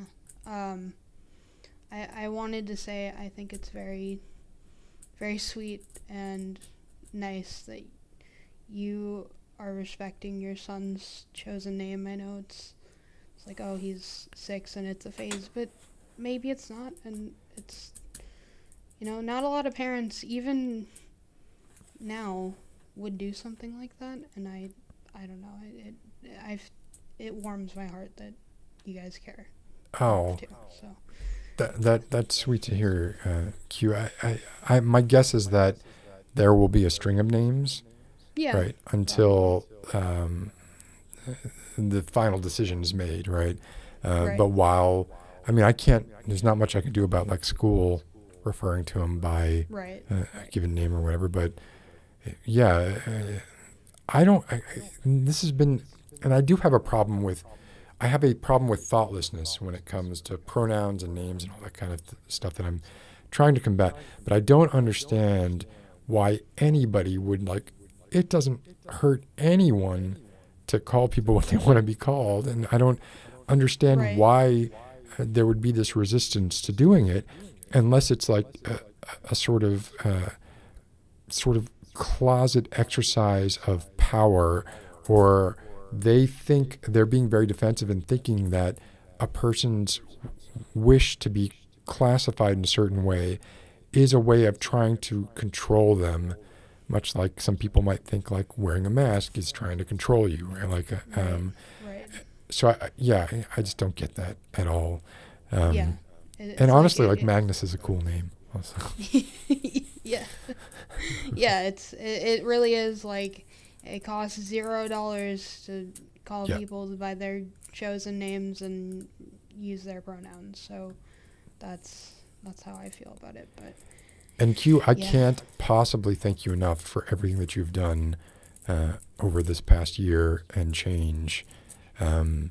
Like, you've been sort of, the backbone of the community, kind of keeping it together, because I'm a fucking flake. Right? Like even up until like a couple hours before this, I was like, I may not do this tonight. And then I was thinking, man, Q, I can't do that to Q. oh no. Well, so- I don't want you to feel indebted to me doing, like, Well, I'm here. I'm supporting what you're doing. I know that you're not always able or wanting to do whatever, and I get that. So, I'm here to support what there is, right? well, but I appreciate you keeping me honest and and sort of on top of myself, and like, not, if I can find an easy out, odds are I'm going to take it, right? So just being able to kind of, like, don't block all the exits, right? But if you block the easiest exit, then there's going to be a pretty good response percentage to that. So I appreciate that. Yeah. Yeah, no, like I said, I do this out of, like, genuine love and appreciation for the whole community. Like, That's- Go ahead. it's true. And sometimes I jokingly call this like my second job, but it's not a job. Like, I enjoy it. This is like, I guess people would call it a hobby, I suppose, but I don't know. It's like, I don't matters to me. even know what it is like for me either, right? Like, it's it's definitely turned into something different than it was a year ago. And I'm eager to see like what happens in the future too. Yeah. So, I can't thank you enough, Q. Yeah. No, I do it because I think it's worth doing. So, on the topic of the title, time well wasted, right? Which, as I mentioned, I totally kind of cribbed that from you. So, but you're good at pithy stuff like that, and you're gonna have 2 of them tattooed on you, and so time well wasted. I think is a. I mean, all time is time wasted, right? Like if you look at it from any perspective other than our own particular sort of selfish, human-centric view of what we do or do not do with the time that we're allotted. So let's just waste it well. Yeah, nothing else to do. On the topic of names, I am legally Q now. So that's Why did I think cool. you were already legally Q? Or was it just like the paperwork was in motion? Yeah, I filed the petition to the But court they could last have, time we talked. They could have said no, right? They could have been like... Yeah, they could have denied me, but they did not. And now I'm legally Q. I still have to do all the, the bullshit to get all my documents right. But I'm legally Q. And that's just the letter Q. Well, for the first name, I still have lots. Yeah. Capital Q, yes. That's awesome. Yeah. Yes. I'm glad because the state that you live in, I could see them maybe being dicks about stuff like that, right? Yeah, I think it worked out because it does not flag as obviously transgender. Mm-hmm. So that's why it works out for me. It's not like this is definitely a name that does not match the sex on your birth certificate. We're gonna deny it. I don't. Do you think they're like anyone who reviewed it was like, oh, Star Trek fan? Very possibly. I mean, they'd be wrong, but It's 55 years of Star Trek yesterday or today or some anniversary, some big Star Trek anniversary. I'm not a Star Trek fan. The only Star Trek I watched were the episodes that we watched in my introduction to philosophy class. So that's... Oh, well, I'll bet you those were some good ones. Yeah, the one about whether Data is a person or not. Yeah. I remember that one. Yeah. Huh. Well, I'm glad that your name is legally what I assume. Have you had any problems with anybody not calling you Q? Up until now or well, lately, let's say. No, I mean, people at my job were pretty cool about it, all of that, but like for answering the phones, I couldn't go by Q until now you got can. My name legally changed. Yeah, now I kind of get tripped up when I answer the phone, because I have to think about it, because before it would just be like, thank you for calling, this is dead name, and then it was automatic, but now I have to think about it.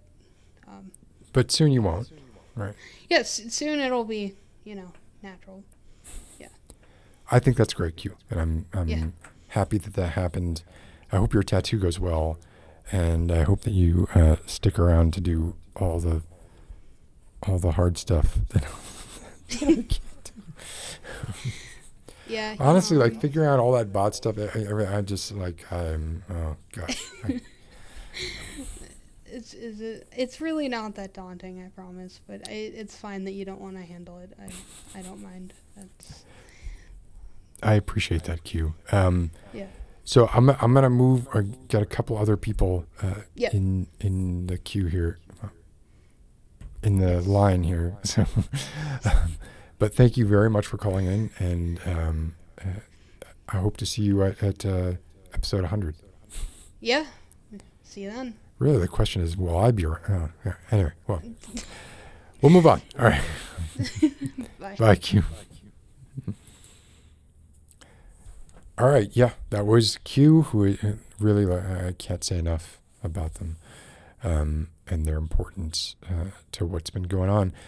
Before we move on to another caller, I wanted to kind of wrap up the part where we were talking about something I wanted to do to kind of show my appreciation to everybody who has called in. And I wanted to call out, like, Grace's Grove has called in as well. And obviously when I was calling out ASM artists who have called in, it slipped my mind to mention Grace, and I apologize for that.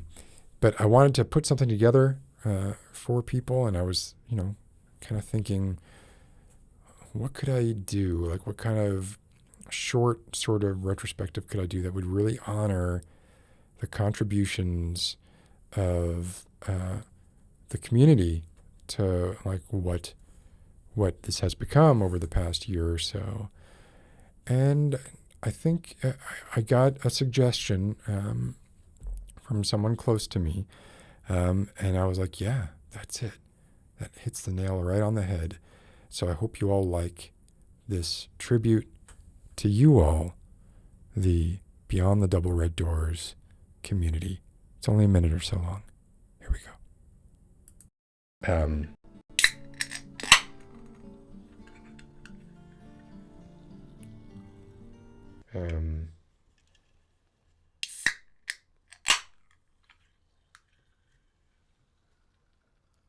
Forgot to do this. It's actually a little bit warmer than I would ideally prefer. I'm going to do the usual here. So loud. So loud. If very few improvements can be made to this drink. First, I'm sorry, I got to do this. Got to do this, or I don't get paid. Cheers.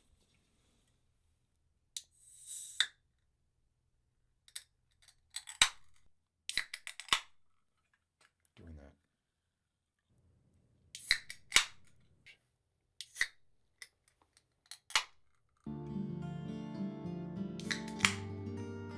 It's not true. This week as well. Let's give a cheers to a non-caffeinated, but actually more sugar. Let me go ahead and do this before it gets too warm to drink properly. Coke tastes like Coke. Right now I'm over my mixer and laptop. It's not a smart place to do that, so I'm doing it over there. Cheers. And I still have not fixed this, right? I've got this, got the camera for the Coke opening positioned right over my video switcher and mixer. So thank you all for enabling me to consume 50 times 90, so 4,500 calories of Coke. What do we got here? Got 25 grams of sugar in each Coke, so something like 1,200 grams of sugar, which is contributing probably to the slow healing of my eye. Anyway, that was obviously intended as a joke, and hope you all take it that way. And it was a suggestion from SJ, which I thought was really funny. And now, bringing on, well, let's just bring on, and no introduction needed for this next person. you know them. They were around for a while, then disappeared for a while, and now they're back. And it's Nasha. Nasha. Oh, Oh, I'm hearing Hi. a big echo. Big echo. 'Cause Really? I don't think you I have don't think you have headphones. headphones. In, so I'm guessing I'm coming out of the speakers. Okay. Okay. Muted her for one moment while muted Nasha for a moment while they put on some headphones, maybe, if it can work. See if it can work. Do you think that's gonna work, Nasha? It's gonna work. I just need uno momento. Okay. While Nasha gets their headphones on and working, Nasha, just give me like the thumbs up when you're ready. And what can I do? I got this. How much everybody loves this. It makes a much better noise closing than opening. Let's see if it.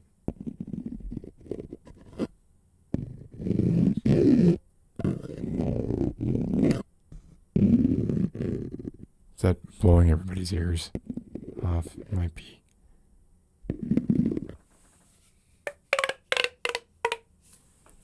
And I think Nasha might be back and ready. Let's see.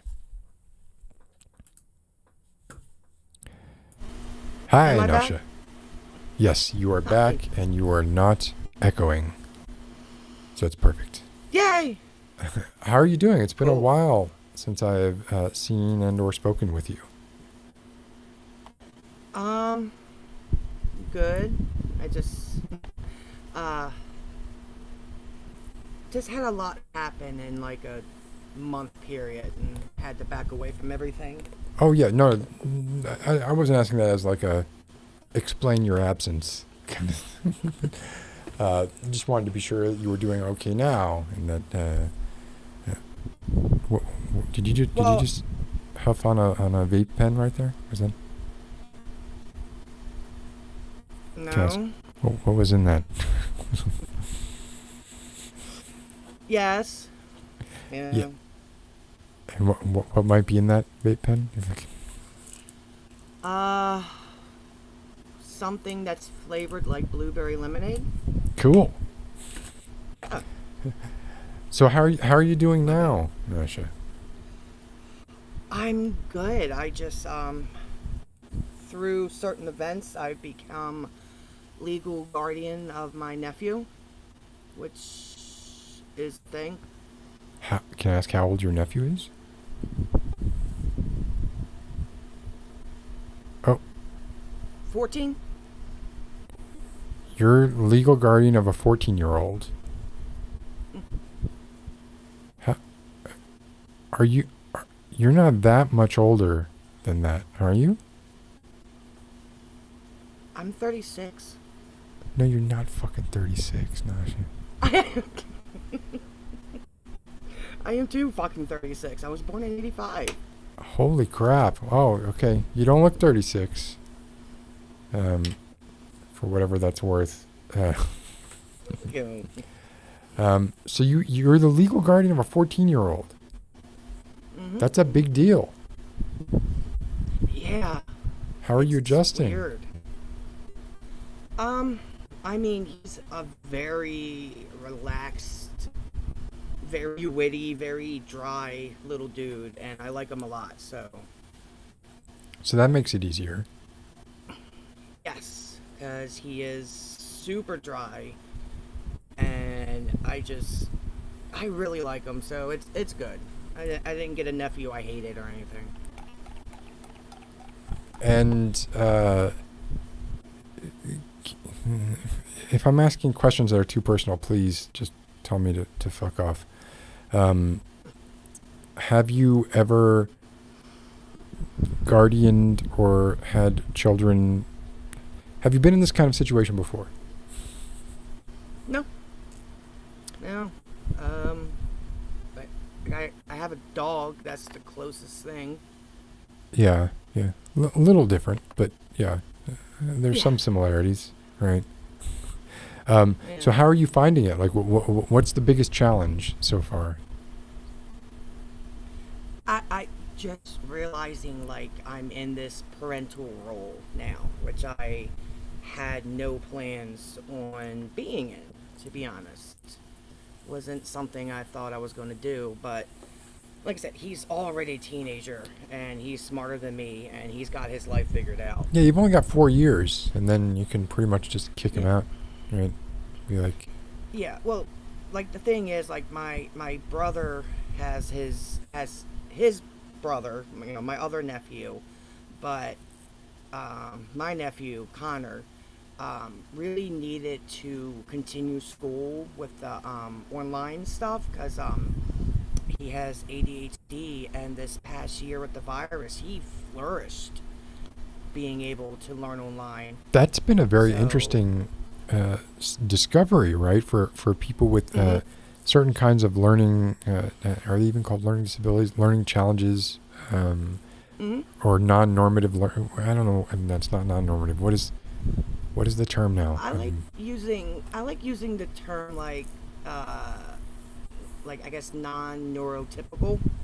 Right. Okay. Mhm. But even that like has like a, well, it's not. Yeah. I don't know what it is, but the discovery has been made that like, hey, in this kind of environment, a lot of kids are flourishing who would have been like fucking hating life when they were in person classes.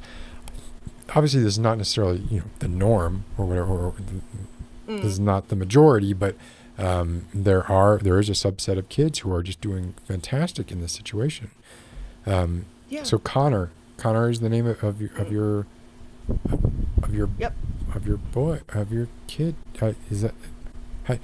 Does Connor still call you like Aunt Nasha or just Nasha? Aunt Or, Becca. could you say that again? Aunt Becca. Aunt Becca. I'm sorry. I keep calling you Nasha just because, I mean, it's my screen name. You've seen it for years. I totally Right. get that. Right. So Aunt Becca, and Yes. you're enjoying it, or you're doing okay with it. He's a cool kid. Yeah, I mean, because we spend a lot of time together. We game all the time together, and we just have a lot in common. He's a lot like me, which is why before my sister passed away, she was like, if something ever happens to me, I want you to take him because you get him.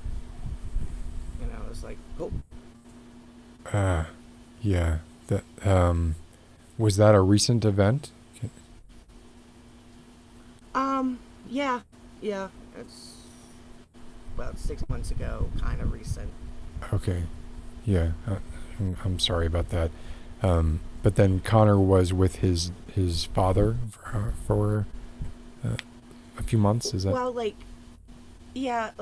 so, they do have a dad that's involved with their lives, but, I was talking to him, and he was like, we're all grieving at the same time, so it's not the best support structure, that he needs right now, and I grieve totally differently. I compartmentalize very well.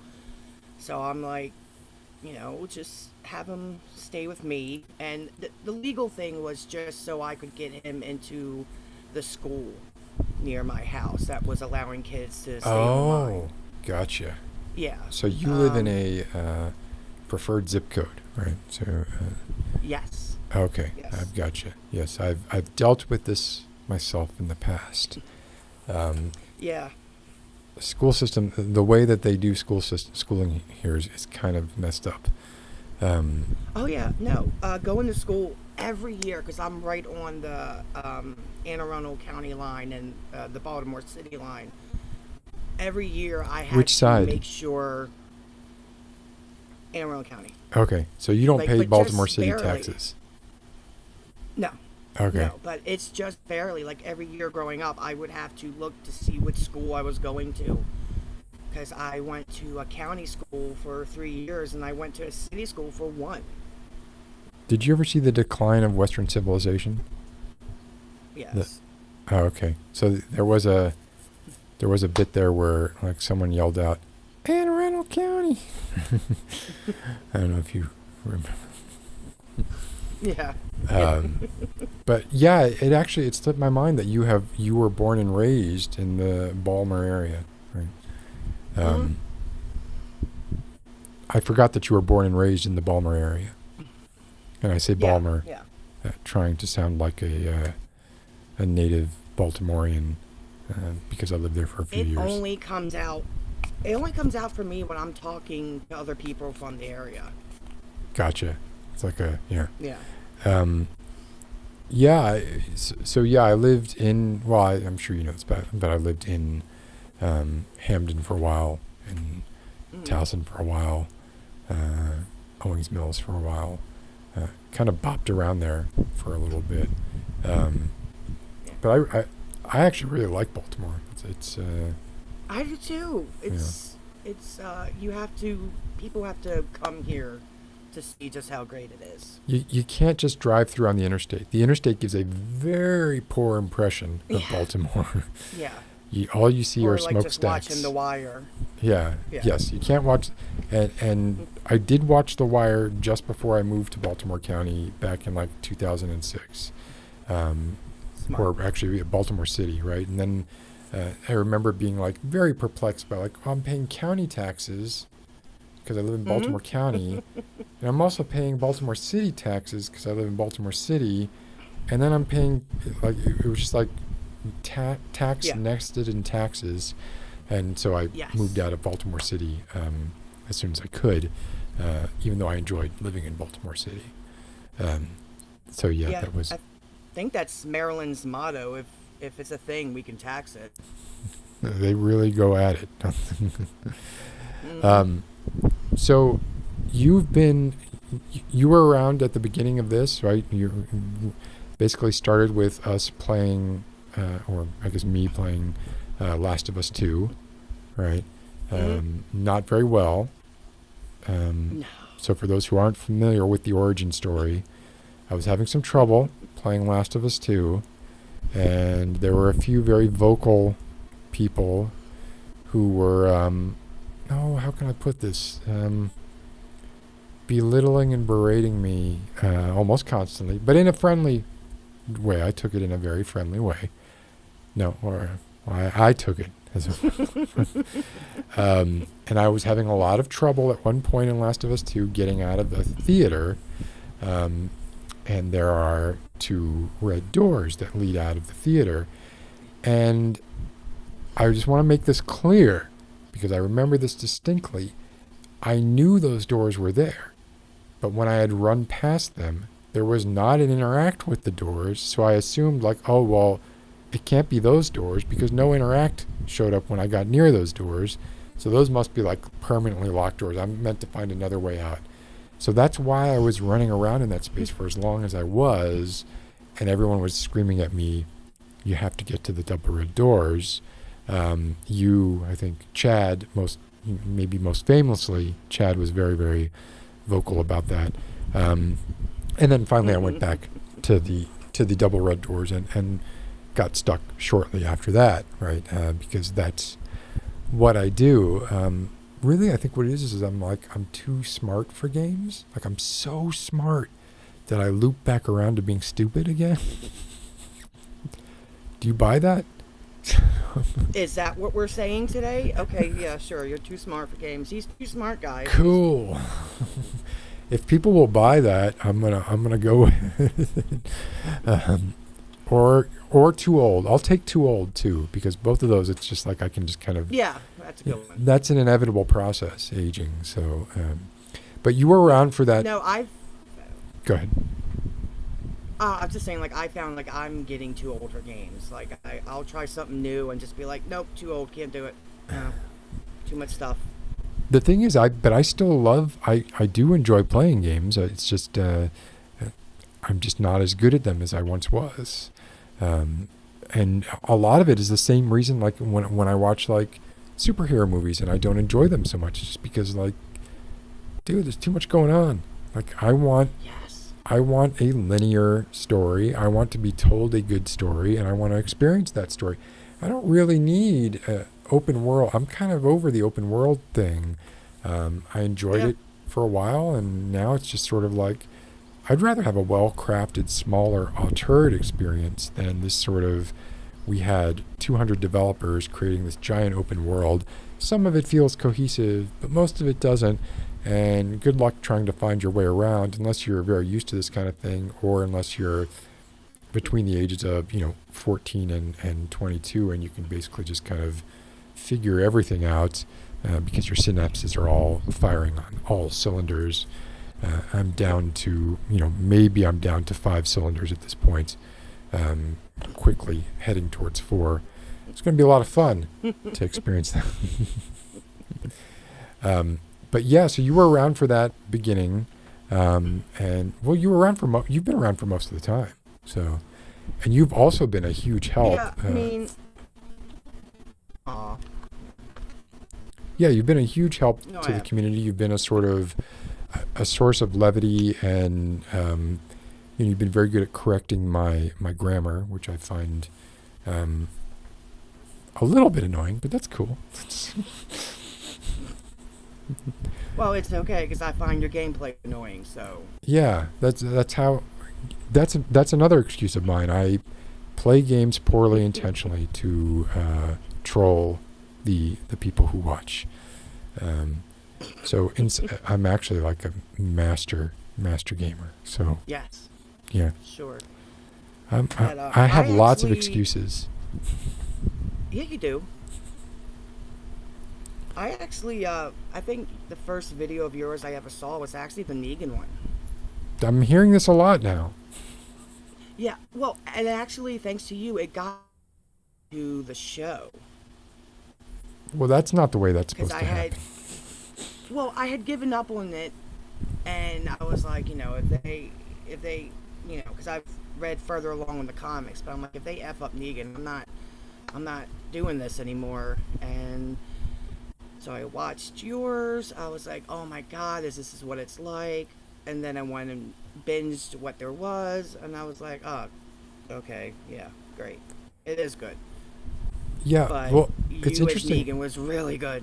It's interesting that you say that, because similar to you, I watched maybe the first 3 or 4 seasons of The Walking Dead, and I had read the graphic novels prior to that. Up until a certain point, up until like the governor, maybe a little past the governor. I don't remember exactly where, but at some point I stopped reading them, and then I started watching it, and I just lost, like you, I lost interest.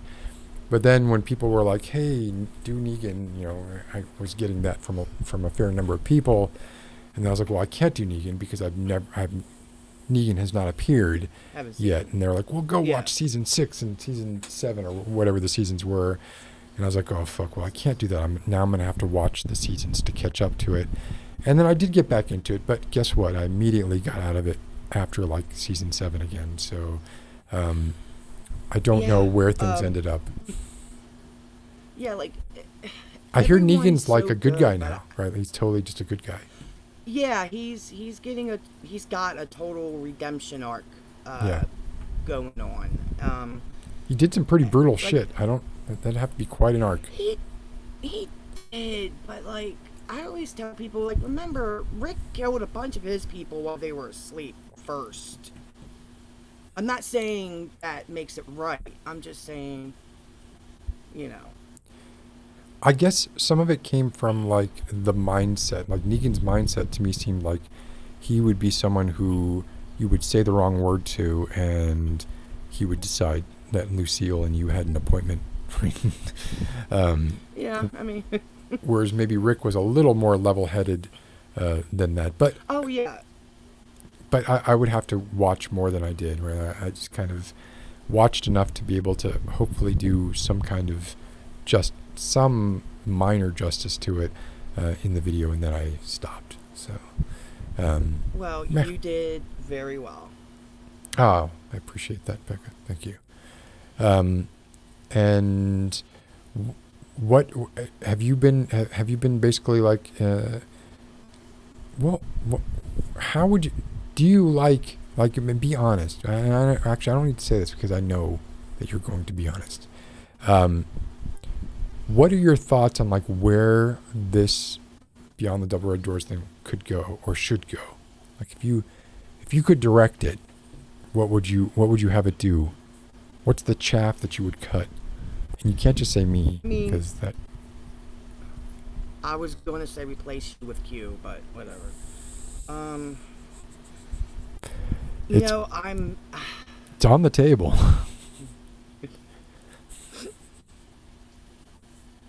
But I admit I'm kind of hesitant to change. I like how everything is now. I like our small but supportive community, and I kind of like you, I guess, and I like these interview things you do now. I don't see any real need for any big changes. Well, that's it then.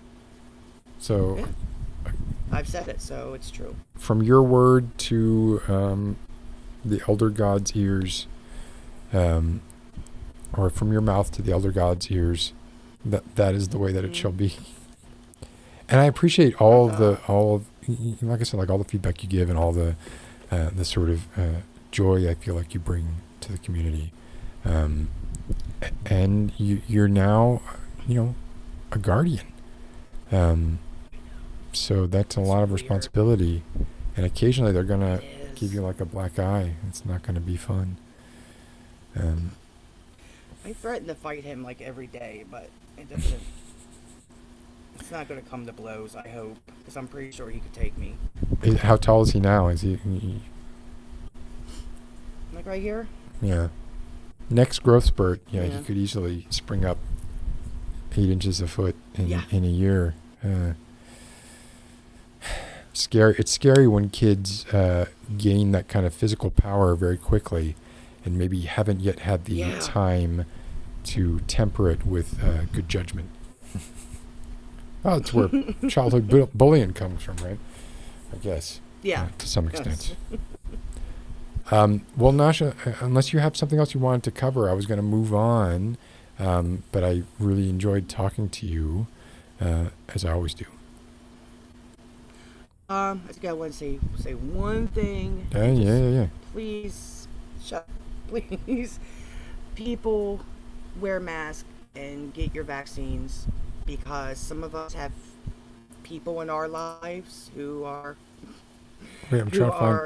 susceptible. Oh no. There you go. Thank you. Some of us have people who in our lives who are susceptible to illnesses and stuff, and it's not about you. Whatever you think, humanity has put all its points into community. You gotta fucking act like it. That is so spot on, right? We've min-maxed. Humans are min-maxed in community. We don't have shit going for us apart from the fact that we have the ability to band together and create things that allow us to thrive, when by all natural law rights we should have gone extinct a long time ago, right? So if we're going to turn our back on that now, maybe we deserve what we get, probably, but I'd rather. I'm not saying that I'm advocating not walking into oblivion, but let's do it in a measured way. Let's not have it be done for us. If we want to choose oblivion, let's make sure that we choose it as a collective, and not as like the result of ignorance, right? And or at worst, like apathy. Yeah, or even or just like this sort of self-centered idea of like, you've woken the dragon. Well, I'm not that. You've woken the lizard, the salamander. I guess I would be like a salamander if I were. Sure. If I were. So like hearing Joe Rogan talk about when Joe Rogan, obviously he is the alphaist male on the planet right now, just in case you didn't know.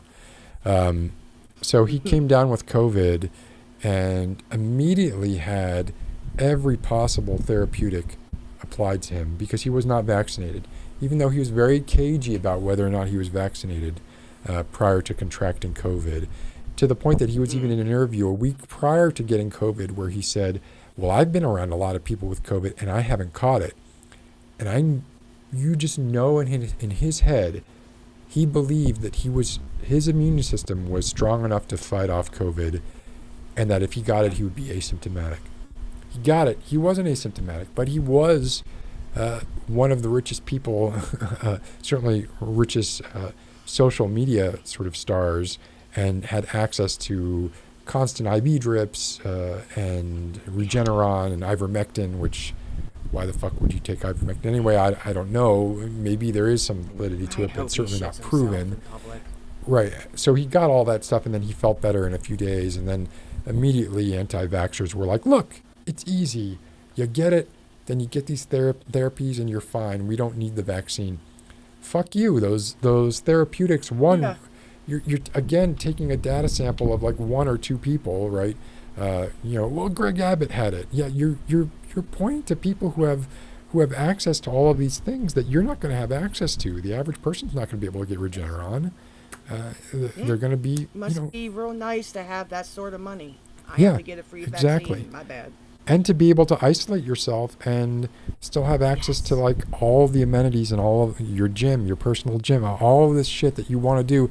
Your life was not adversely affected in any way, except for you were probably worried about like, well, how is this going to track for my audience, right? I better like get over this real quick, because if I don't, then people are going to start thinking that maybe I'm talking out of my ass. Whatever. Fucking jackass. Anyway, okay, so I want to be sure that I get to. There's somebody else waiting and has been waiting for a while, Go, so I go. want to. But thank you again, Nasha, and hope to see you again soon. Talk to you again soon. Oh, you will. All Promise. right, take care. Bye. Okay, before we bring on, I think who will be the final guest for this 50th episode extravaganza. I just want to remind you all that Bob Odenkirk did this 10 years ago. Tiptoe, tiptoe, I miss my tiptoe. Eagle wherever I go. I miss my tiptoe. He goes, eagle wherever I go. I miss my tiptoe.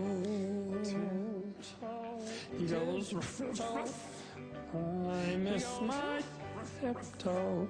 Eagle wherever I Go. I miss my tiptoe.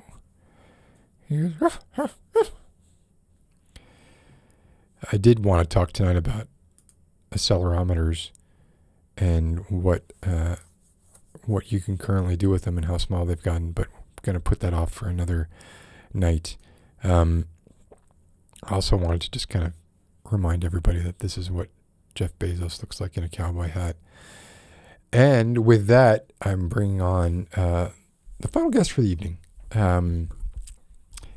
Another long-termer who I've spoken to before, and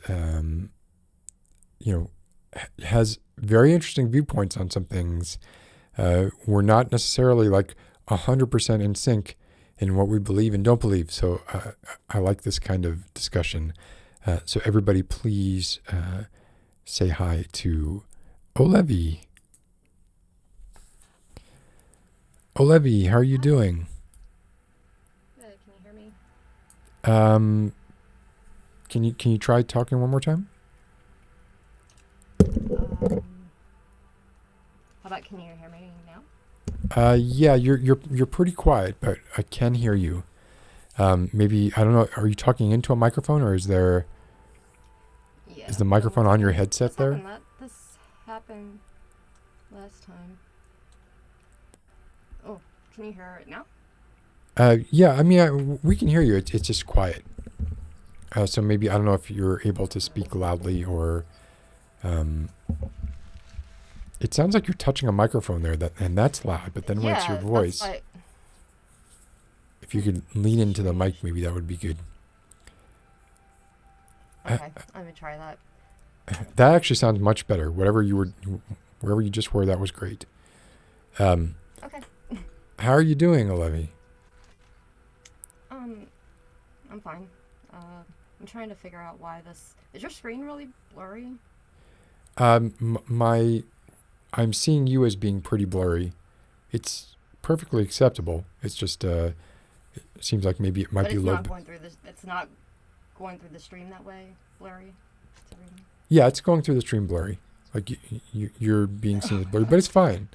I wouldn't worry about it. I don't know why it's doing that. Yeah, it could just be like some. Are you getting storms there? Because you're also in the Baltimore area, aren't you? Or Delaware? No, I'm on the eastern shore of Maryland, so kind of in between. Okay, all right. Are you getting storms out there right now? It could be. I did when I looked at the weather earlier. It said it might rain, so it very well could be. So maybe that has something to do with it. Yeah, so, I gotta remember to stay over here by the microphone. Okay, yeah. So you can hear me. So what's going on in your world? How's everything going? Everything's pretty good, except I'm suffering from a little bit of heartbreak right now. But you know. Heartbreak? That's what it is. Yeah, heartbreak. Can you talk about it, or is it gonna dredge up too much? No, it's I knew better, you know, that kind of thing. So yeah, it is what it is. I knew what I was getting into when I got into it because I've been through it before.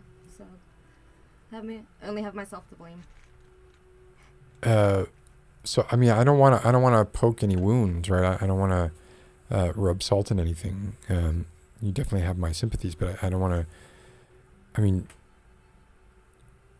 I want to ask questions, but I don't want to upset you, right? So we could talk about something completely differently. Completely different. This is about the 7th or 8th time that I've been through this, so it's not going to upset me to talk about it. I'm just surprised that I'm feeling heartbreak because for the longest time, like I thought that I couldn't feel anything, like as far as emotion, for a long time. So were you in situations where, in retrospect, do you feel like though your thinking that you couldn't feel heartbreak was more just that you were getting into relationships with people who maybe didn't evoke that emotion in you, and you were mistaking that for not being able to feel the emotion? No, it was because I emotionally shut down everything on purpose so I wouldn't feel stuff, and then I was kind of surprised that I could start feeling things again. So it's kind of been nice, but at the same time it's kind of been hard to deal with.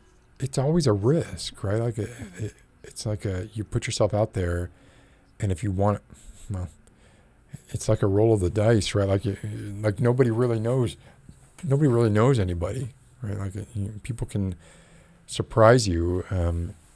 I know I was in a situation, and I hate to just be like, oh, well, I felt something like that, but I was in a situation where, and this is some time ago, where I felt like, hey, I don't think that I'm capable of being hurt the way that I was hurt, 15 years ago or whatever, 10 or 15 years ago. And that I had gone through a kind of string where it was sort of like, it was confirming all that. I was like, oh, yeah, see, that didn't hurt as much. That didn't hurt as much. That didn't hurt as much. But then eventually I found someone, and it was basically like when that fell apart, that one was like, oh, shoot, this one hurts, right? So for me, it was more like, I think I was maybe getting involved with people that I maybe didn't feel as deeply for as I maybe knew that I should in order to get that serious with somebody. And it was a defense mechanism for, well, this way, if something goes wrong, I won't hurt as badly if and when it goes wrong. But you're saying that was not the case with you. It kind of was. It was probably the exact same thing. yeah, when I went through my last divorce, because I've been married twice, and the last marriage only lasted, I mean, it didn't last long at all. It was a mistake. It was kind of like a rebound sort of thing, because everybody was pressuring me to go out with people and to get in a relationship. And then stuff happened, and he got hurt, and I was his nurse, and it just happened. And then we got divorced really quick because, well, there was a lot of stuff, his family and everything. So I haven't dated anybody since then. It's been almost 5 years. And I told everybody no, I just didn't want to. And then I get involved with this person, and you're gonna love this. I've been married to him. So it's really... So this is your first husband? Yeah, the guy that I was with for like 15 years, the one that I had grown children with. So. Wow. And do you think, and really anytime you want to stop, personal anytime you want to stop talking about this, please, just, we can talk about anything that you want. Well, I'm interested because I'm concerned, right? But I also am like, I'm wondering about this because I've wondered about this myself in the past.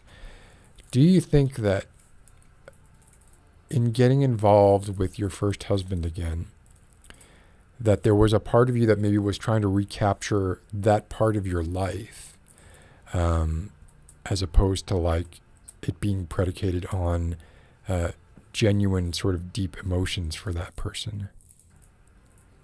Is that possible, do you think? I think it's a little bit of both. Honest, I think it's both.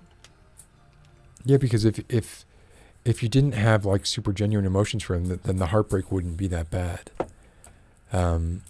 So yeah, I see the flaw in my logic there. I'm making that error that I always make, where I'm trying to be like, oh, I did something kind of like that also, and here's what I think, in diagnosing it, in the postmortem diagnosis, this is what I kind of thought the issue was, and then I'm kind of wondering if maybe it applied to you as well, where I had the first person I ever fell in love with, was, arguably the strongest feeling I ever had of love for another person, just by virtue of the fact that, I was 16 years old, everything was firing, and I felt that kind of deep attachment to somebody that, you feel like it's when you're thinking, this is a soulmate, right? Like, how lucky was I that my soulmate went to the same high school I did, right? Like that kind of thing.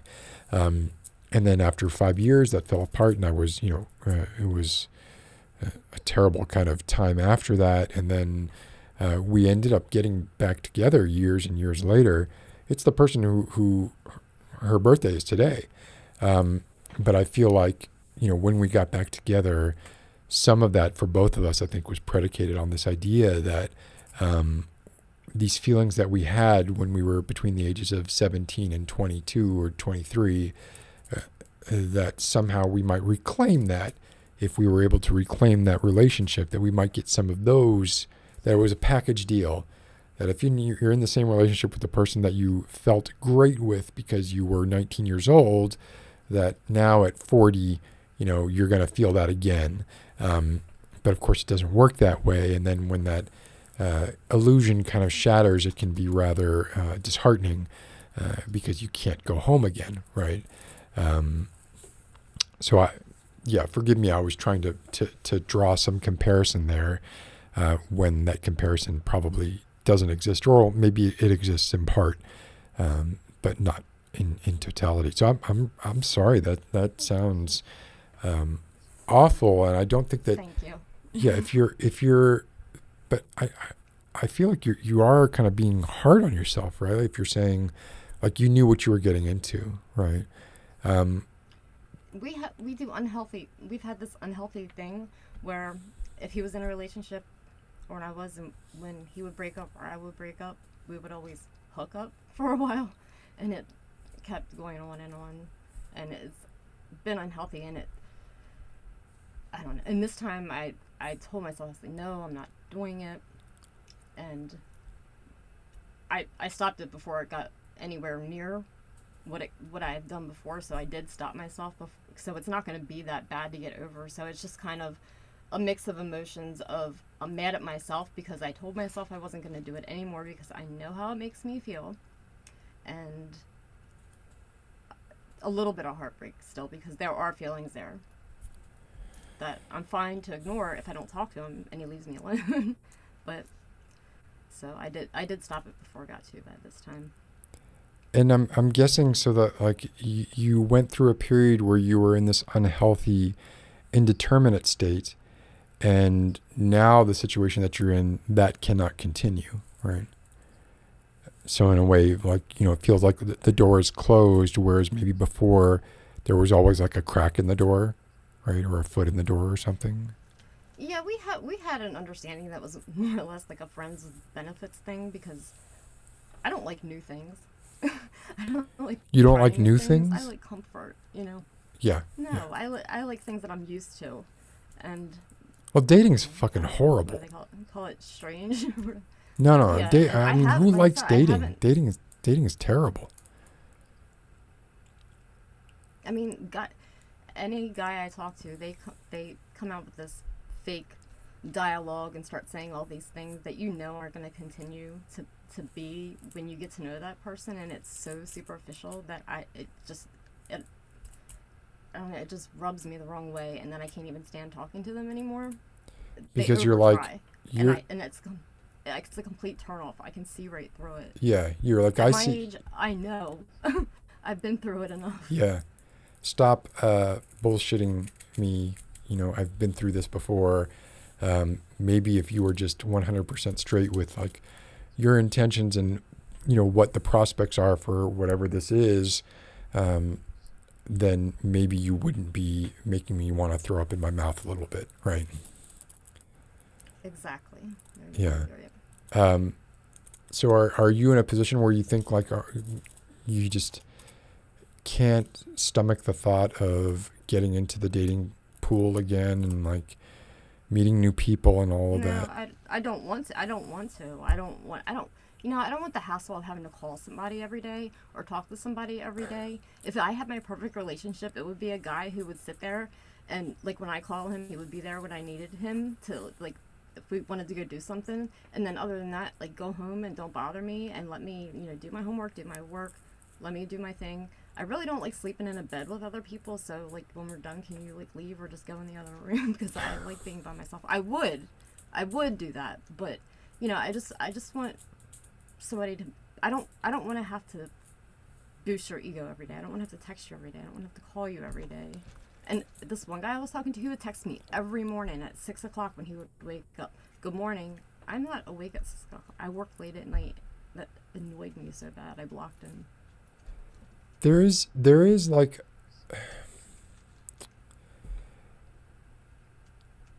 I'm trying to figure out how to phrase this. Like it does seem like sometimes I'm an awful person.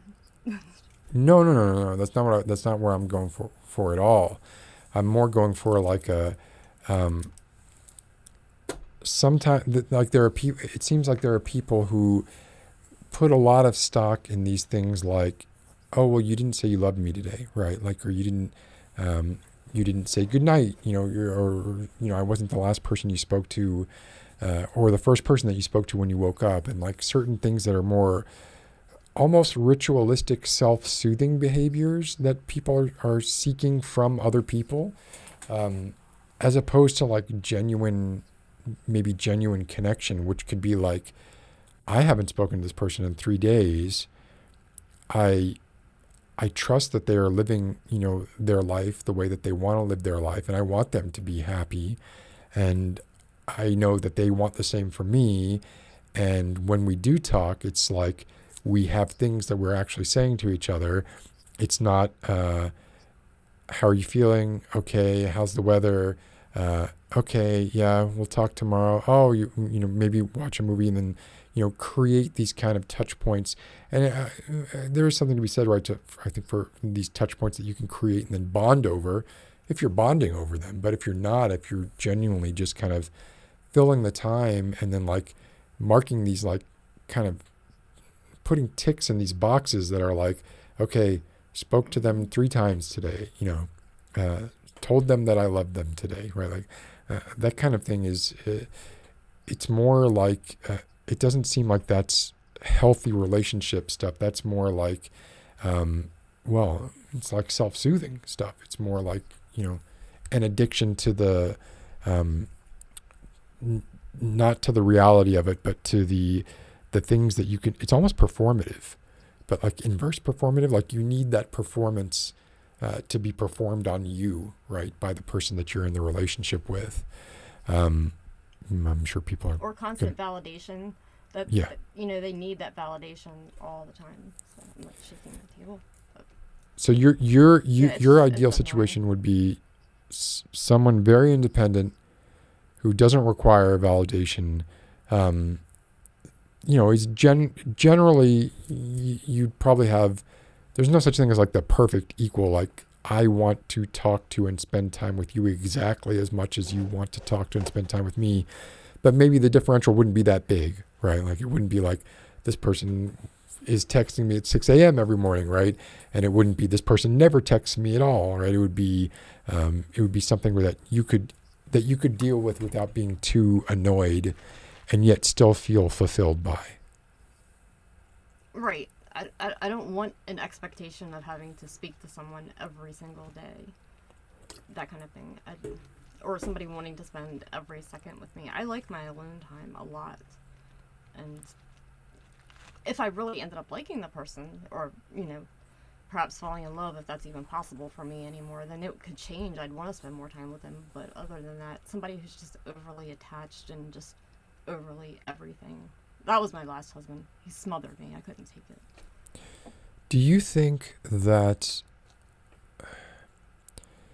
the need for more attention is inevitable when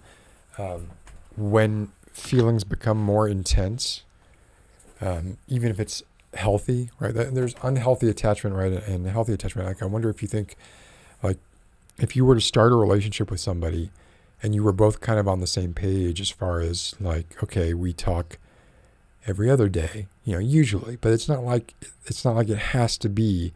Sometimes we talk every day. If something happens, this person calls me and is like, hey, this thing happened, right? That makes sense, right? But they're not just calling me to be like, hey, I'm calling you because it's been 6 hours since we last talked, and I want to be sure that I'm fulfilling that time commitment. But do you think that, like, as that escalated, you would want more, right?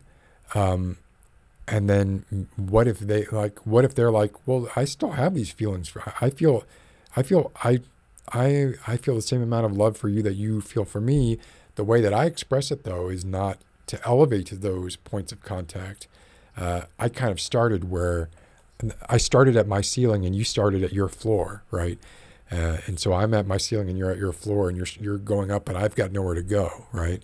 Like, do you think is that something you've run into before? Is that like a potential? Is that something that might keep you from wanting to date? Do you think? Is that a dumb question? I think I might have just asked a really dumb question. It was a confusing question. I was trying to follow you. I'm pretty good at gauging how somebody feels, and just by the way they act. So that's a good thing, I guess. And I try. If I felt somebody getting too attached, I would be able to tell. If I felt somebody not being into it, I would probably be able to tell. But you're talking about more or less feelings of being hurt. Does that impact like where you start at in a relationship, like where you begin or where it ends? That what you mean? Well, like where your emotional capacity is when you enter the relationship. Is that what you're talking about? Right, because when people come into relationships, they're coming in with drastically different backgrounds and sort of like what they're feeling and what they're prepared to give, regardless of how strongly they feel for another person. They might be very different things. Okay. Now I understand what you're saying. So I guess I'm wondering, like, if you were in a situation where you felt like through your intuition, like, okay, this person, I'm pretty sure this person feels the same way about me that I feel about them, but they're still sort of, we're only talking every other day and we're only seeing each other, once a week or twice a week or something like that. I would prefer it to be more. This person would prefer to kind of stay where it is. And maybe that's a defense mechanism on their part, right? Or maybe it could have nefarious origins as well, right? It could be like they're pulling some shit, or they're maybe dating more than one person or something like that, right? But I'm saying if you could rule that out, if you could rule out that part of it, and you could have someone who was into you and committed to you, and you both felt like the same way about each other, but your levels of like what you're prepared to give are different. Like, do you feel like you could overcome that? Yeah, probably. It would take a tremendous person to do that, I think, at the point where I am now. But I also feel like if you're in a good, what my idea would be is you wouldn't even really have to talk about it. You could talk about it if you had to, but it would be really comfortable. You wouldn't, it would just be, it would be really easy. It wouldn't be hard. You wouldn't have to really think about that stuff. It would just happen if it was supposed to happen. So but if you needed to talk about it, it would be completely cool to talk about it, and it would be no big deal, and just easy. That's all I would love, but that's not gonna happen. Do you think that the idea that relationships are work, if a relationship is work, do you think that means that the relationship is probably not a super healthy relationship if it requires work? No, I don't believe that at all, because every relationship requires work.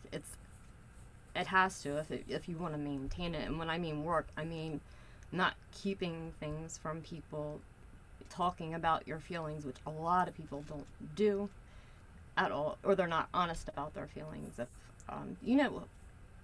everyone, how the example when they say, don't say to your woman or your girl, how are you, and then she says fine, and you know that she's mad even though she says fine. Yes. Yeah.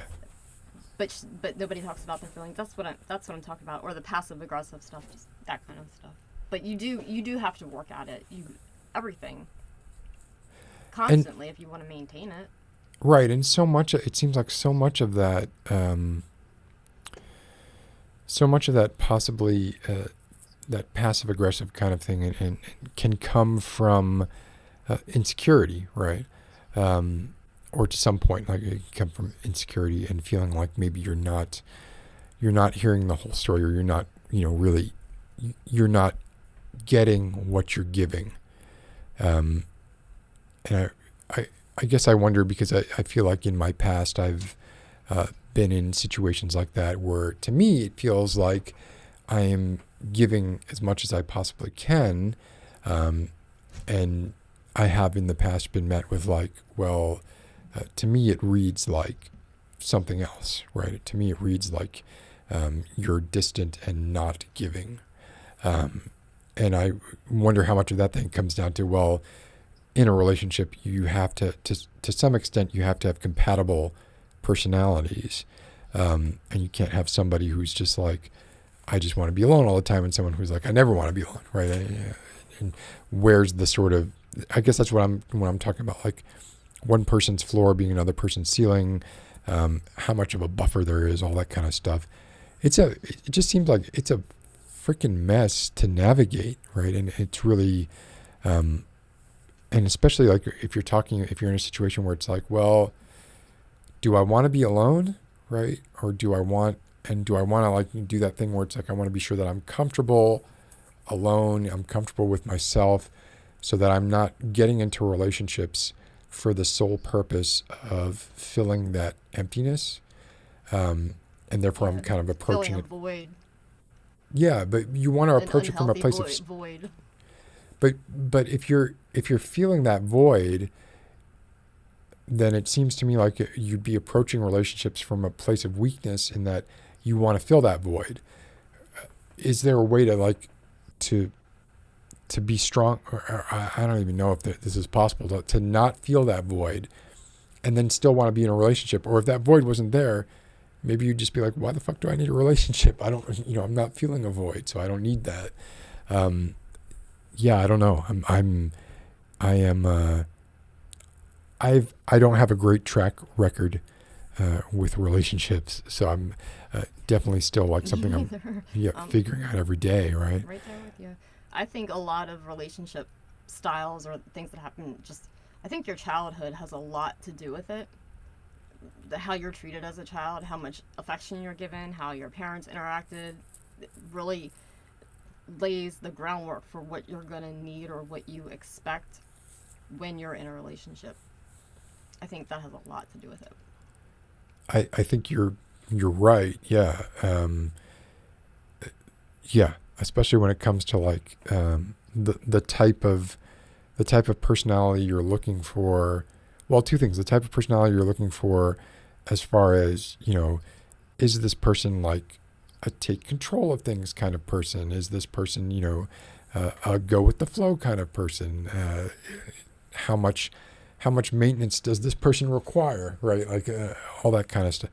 Oh man, I just noticed it's weird, like the way our screens are kind of aligned. It almost looks like well, except for that one black mark, it almost looks like we're in the same room.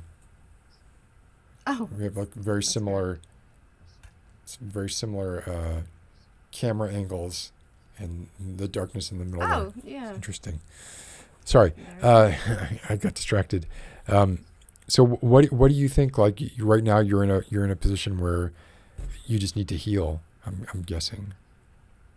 No, I'm healed. I'm so much better now than I've ever been in my life emotionally, because I can recognize things. Like I said, I don't want to get into too much detail, but I did stop it before it went any further, which makes it even harder because I am not a person who does casual anything at all. So I just always develop emotions if I'm close to somebody. It just happens. That's how I operate. To be that close to somebody, I'm feeling something. Right. That's it. I'm just that way. And this guy was really the first guy I fell head over heels in love with when I was 18. That's how long I've known him.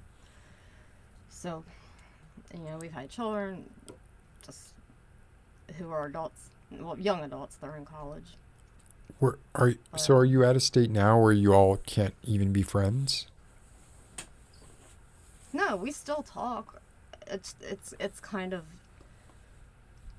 the reason I'm experiencing a little bit of heartache is because I know what I have to do. It's nothing that he did. It's because I'm stopping it, and it hurts because I know that I have to. It's not that he's not wanting to see me or be with me. It's because I'm stopping it because I don't think it's going to end well. It never really does.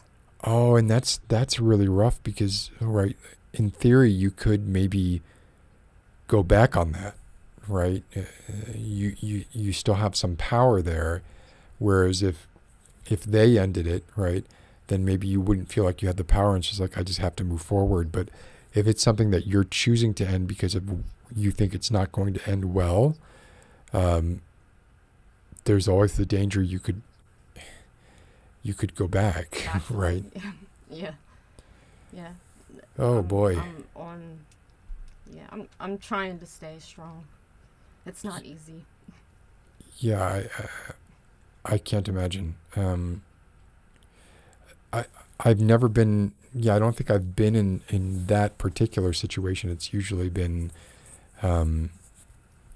things end poorly, or in a way that there's not an option for reconciliation, or they, in the case of like, I generally become friends with the people that I've dated in the past. Arguably my best friend right now is my ex-wife, right? Because like you said, like about your ex-husband, right? I've known my ex-wife since she was 17 and I was 18. So it's just like, a lot of shared history together. I feel closer to her than I feel to like my own sister, right? Which is a difficult thing to say, but it's just the way that it is. So I wouldn't At want to that lose point, that. You've been through so much together, so much of the major things in your life, and you know each other in and out. And it's comfortable. And like I said, I don't like change. I'm just that kind of person. So I'm sorry to clog up your thing. Oh, sorry. Oh no, yeah, all no, this no, love not at all. and stuff. This is I mean, it seems like you're in quite a bit of pain, and I wish that you would feel better, right? But I'm not.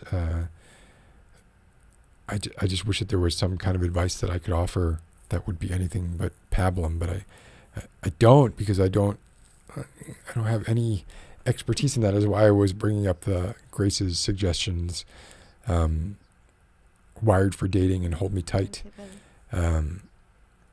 Although I know, like, when you're in the midst of these things, stuff like that can sometimes be cold comfort, but maybe cold comfort is better than no comfort,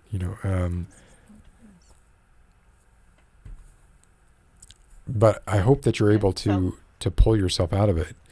Yeah, I'm using find- this to kind of fill time, so I don't have to sit here and think about it. So I have something to do. But so, what did you mean when you said that we don't always agree on things? Was there something specific that I said? I'm just curious. I think it had to do with more just beliefs, and maybe I'm conflating. Hopefully, I'm not conflating you with somebody else, but I think maybe it was maybe some astrology stuff. Oh, maybe. Could be. Yeah. Yeah, because if you don't believe in the planets having an effect on things that happen in the world, I'm not going to really agree with that. It's just it's no big deal. I don't care. A lot of people Right. No. do that stuff. And I certainly, disagreements like that, I think, are just like, that stuff can be healthily talked about and not really trigger like any sort of real deep-seated sort of like, oh, I can't deal with this at all, right? Like, if it were, more like, there are very few things where I feel like I couldn't have a civil conversation with somebody about something that I disagreed with them on. But there are a few of those things, right? And they're largely, again, like largely political, right? So, so I wasn't referring to any of I that. sort of like Jordan Peterson. What's A that? little bit.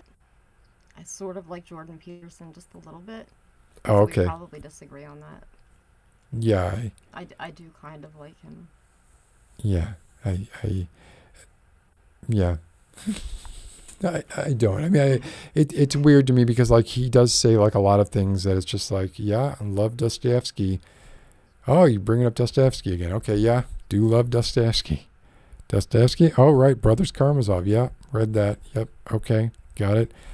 Infinite Jest. Yeah, read Infinite Jest. So there's like a lot of these touch points that it's just like, I just don't understand. Like, it seems like he has a lot of, obviously, he has this huge clinical background as a psychologist. And I feel like the conclusions that he draws, even when he kind of reaches back and says, which he seems to inevitably do, say something like, based on my clinical background, to me that doesn't like carry a lot of water. But I don't know. I'm not sure how he arrives at the conclusions that he arrives at sometimes, I guess. He's hit his plateau though. He's not coming up with anything new or insightful or anything. Everything is still the same. He always talks about the same stuff. It's like he's just recycling the same thing. When he first came out with it, it was good advice. There were some good things, but it's all pretty much the same. So.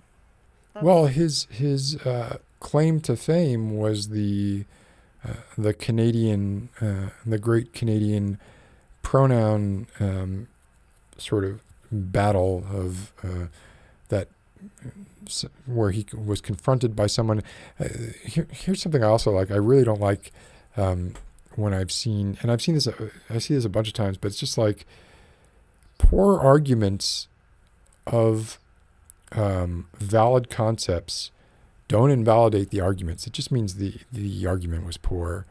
And I've seen, like, even in, like, when I was talking about those reaction channels earlier that are kind of turning me off, there was one of them where they went through like this checklist of white privilege, and both of the people on the channel are African American, and they were going through this like white privilege checklist, and there's basically like, well, I have all these things, so what is this white privilege bullshit? Because I also have all these things.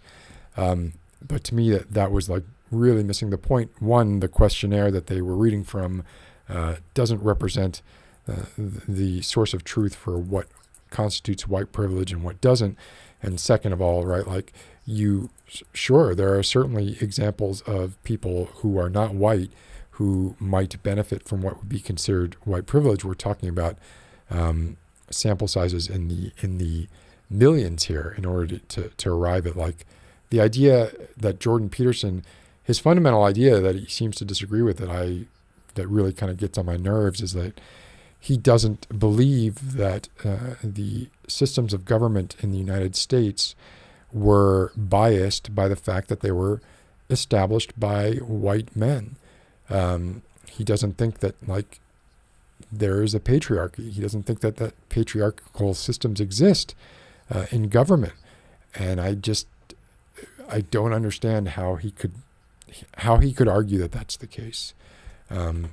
His arguments on the gender thing, that's where he gets me. I hate that, talking about the pronouns and all that. That's where he rubs me the wrong way. I can't deal with it. Yeah, and sometimes he even will be like, well, but I'm talking from principle here, right? Like in ways that are like sort of I have no problem with addressing people by their pronouns, but I don't want the government to tell me that I have to. I don't know. Just kind of,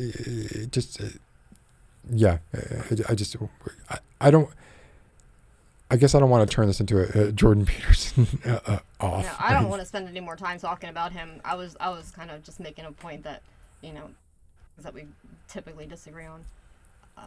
But I want to show you my sweatshirt before I get off of here. I thought it said Miami. I don't know if you can see it. Yeah, there you go.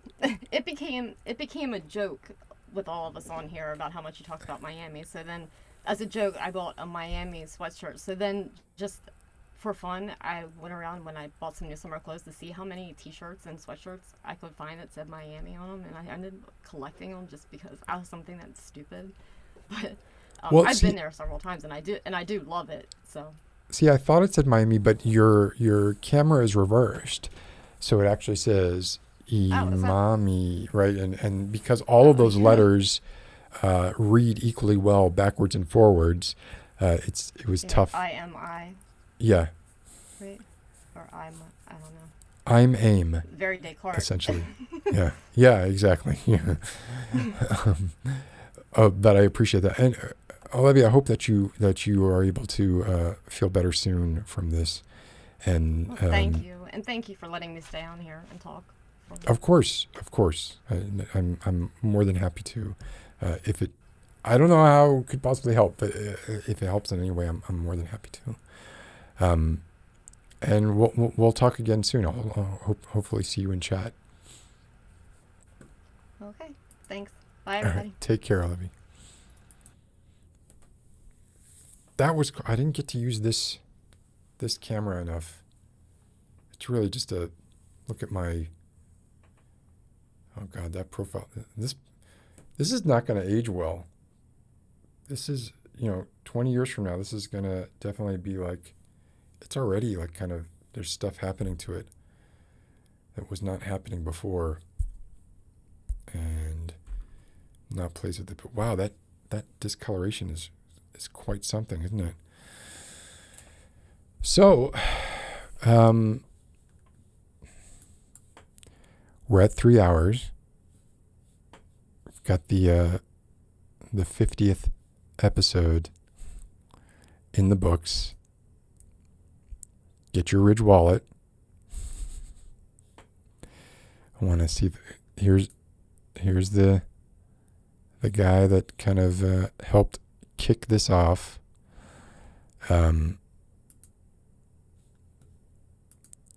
colorful. Although I prefer video, I'd be happy to take your call on audio.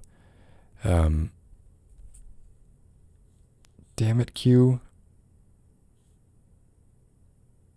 Damn it, Q. Really, I feel like I should be paying you. You should not be paying me. But anyway, I appreciate, obviously I appreciate everybody for coming by and for hanging out. And this was a lot of fun for me.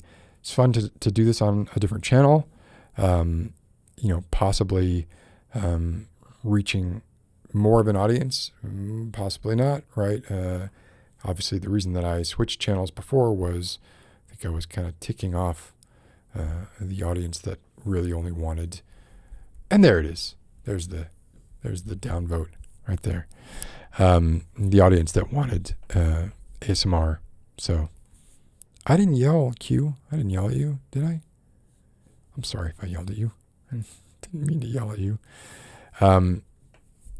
But yeah, I appreciate everybody coming by and having these chats and indulging me, essentially. It's kind of what it comes down to. I'm working on a couple of things. Some of those things are ASMR related. Some of them are this Beyond the Double Red Doors related. And I hope that everybody has a good rest of the evening, and let's go for another 50 more. Let's see how many subscribers I lose for posting this on the Phoenician Sailor channel.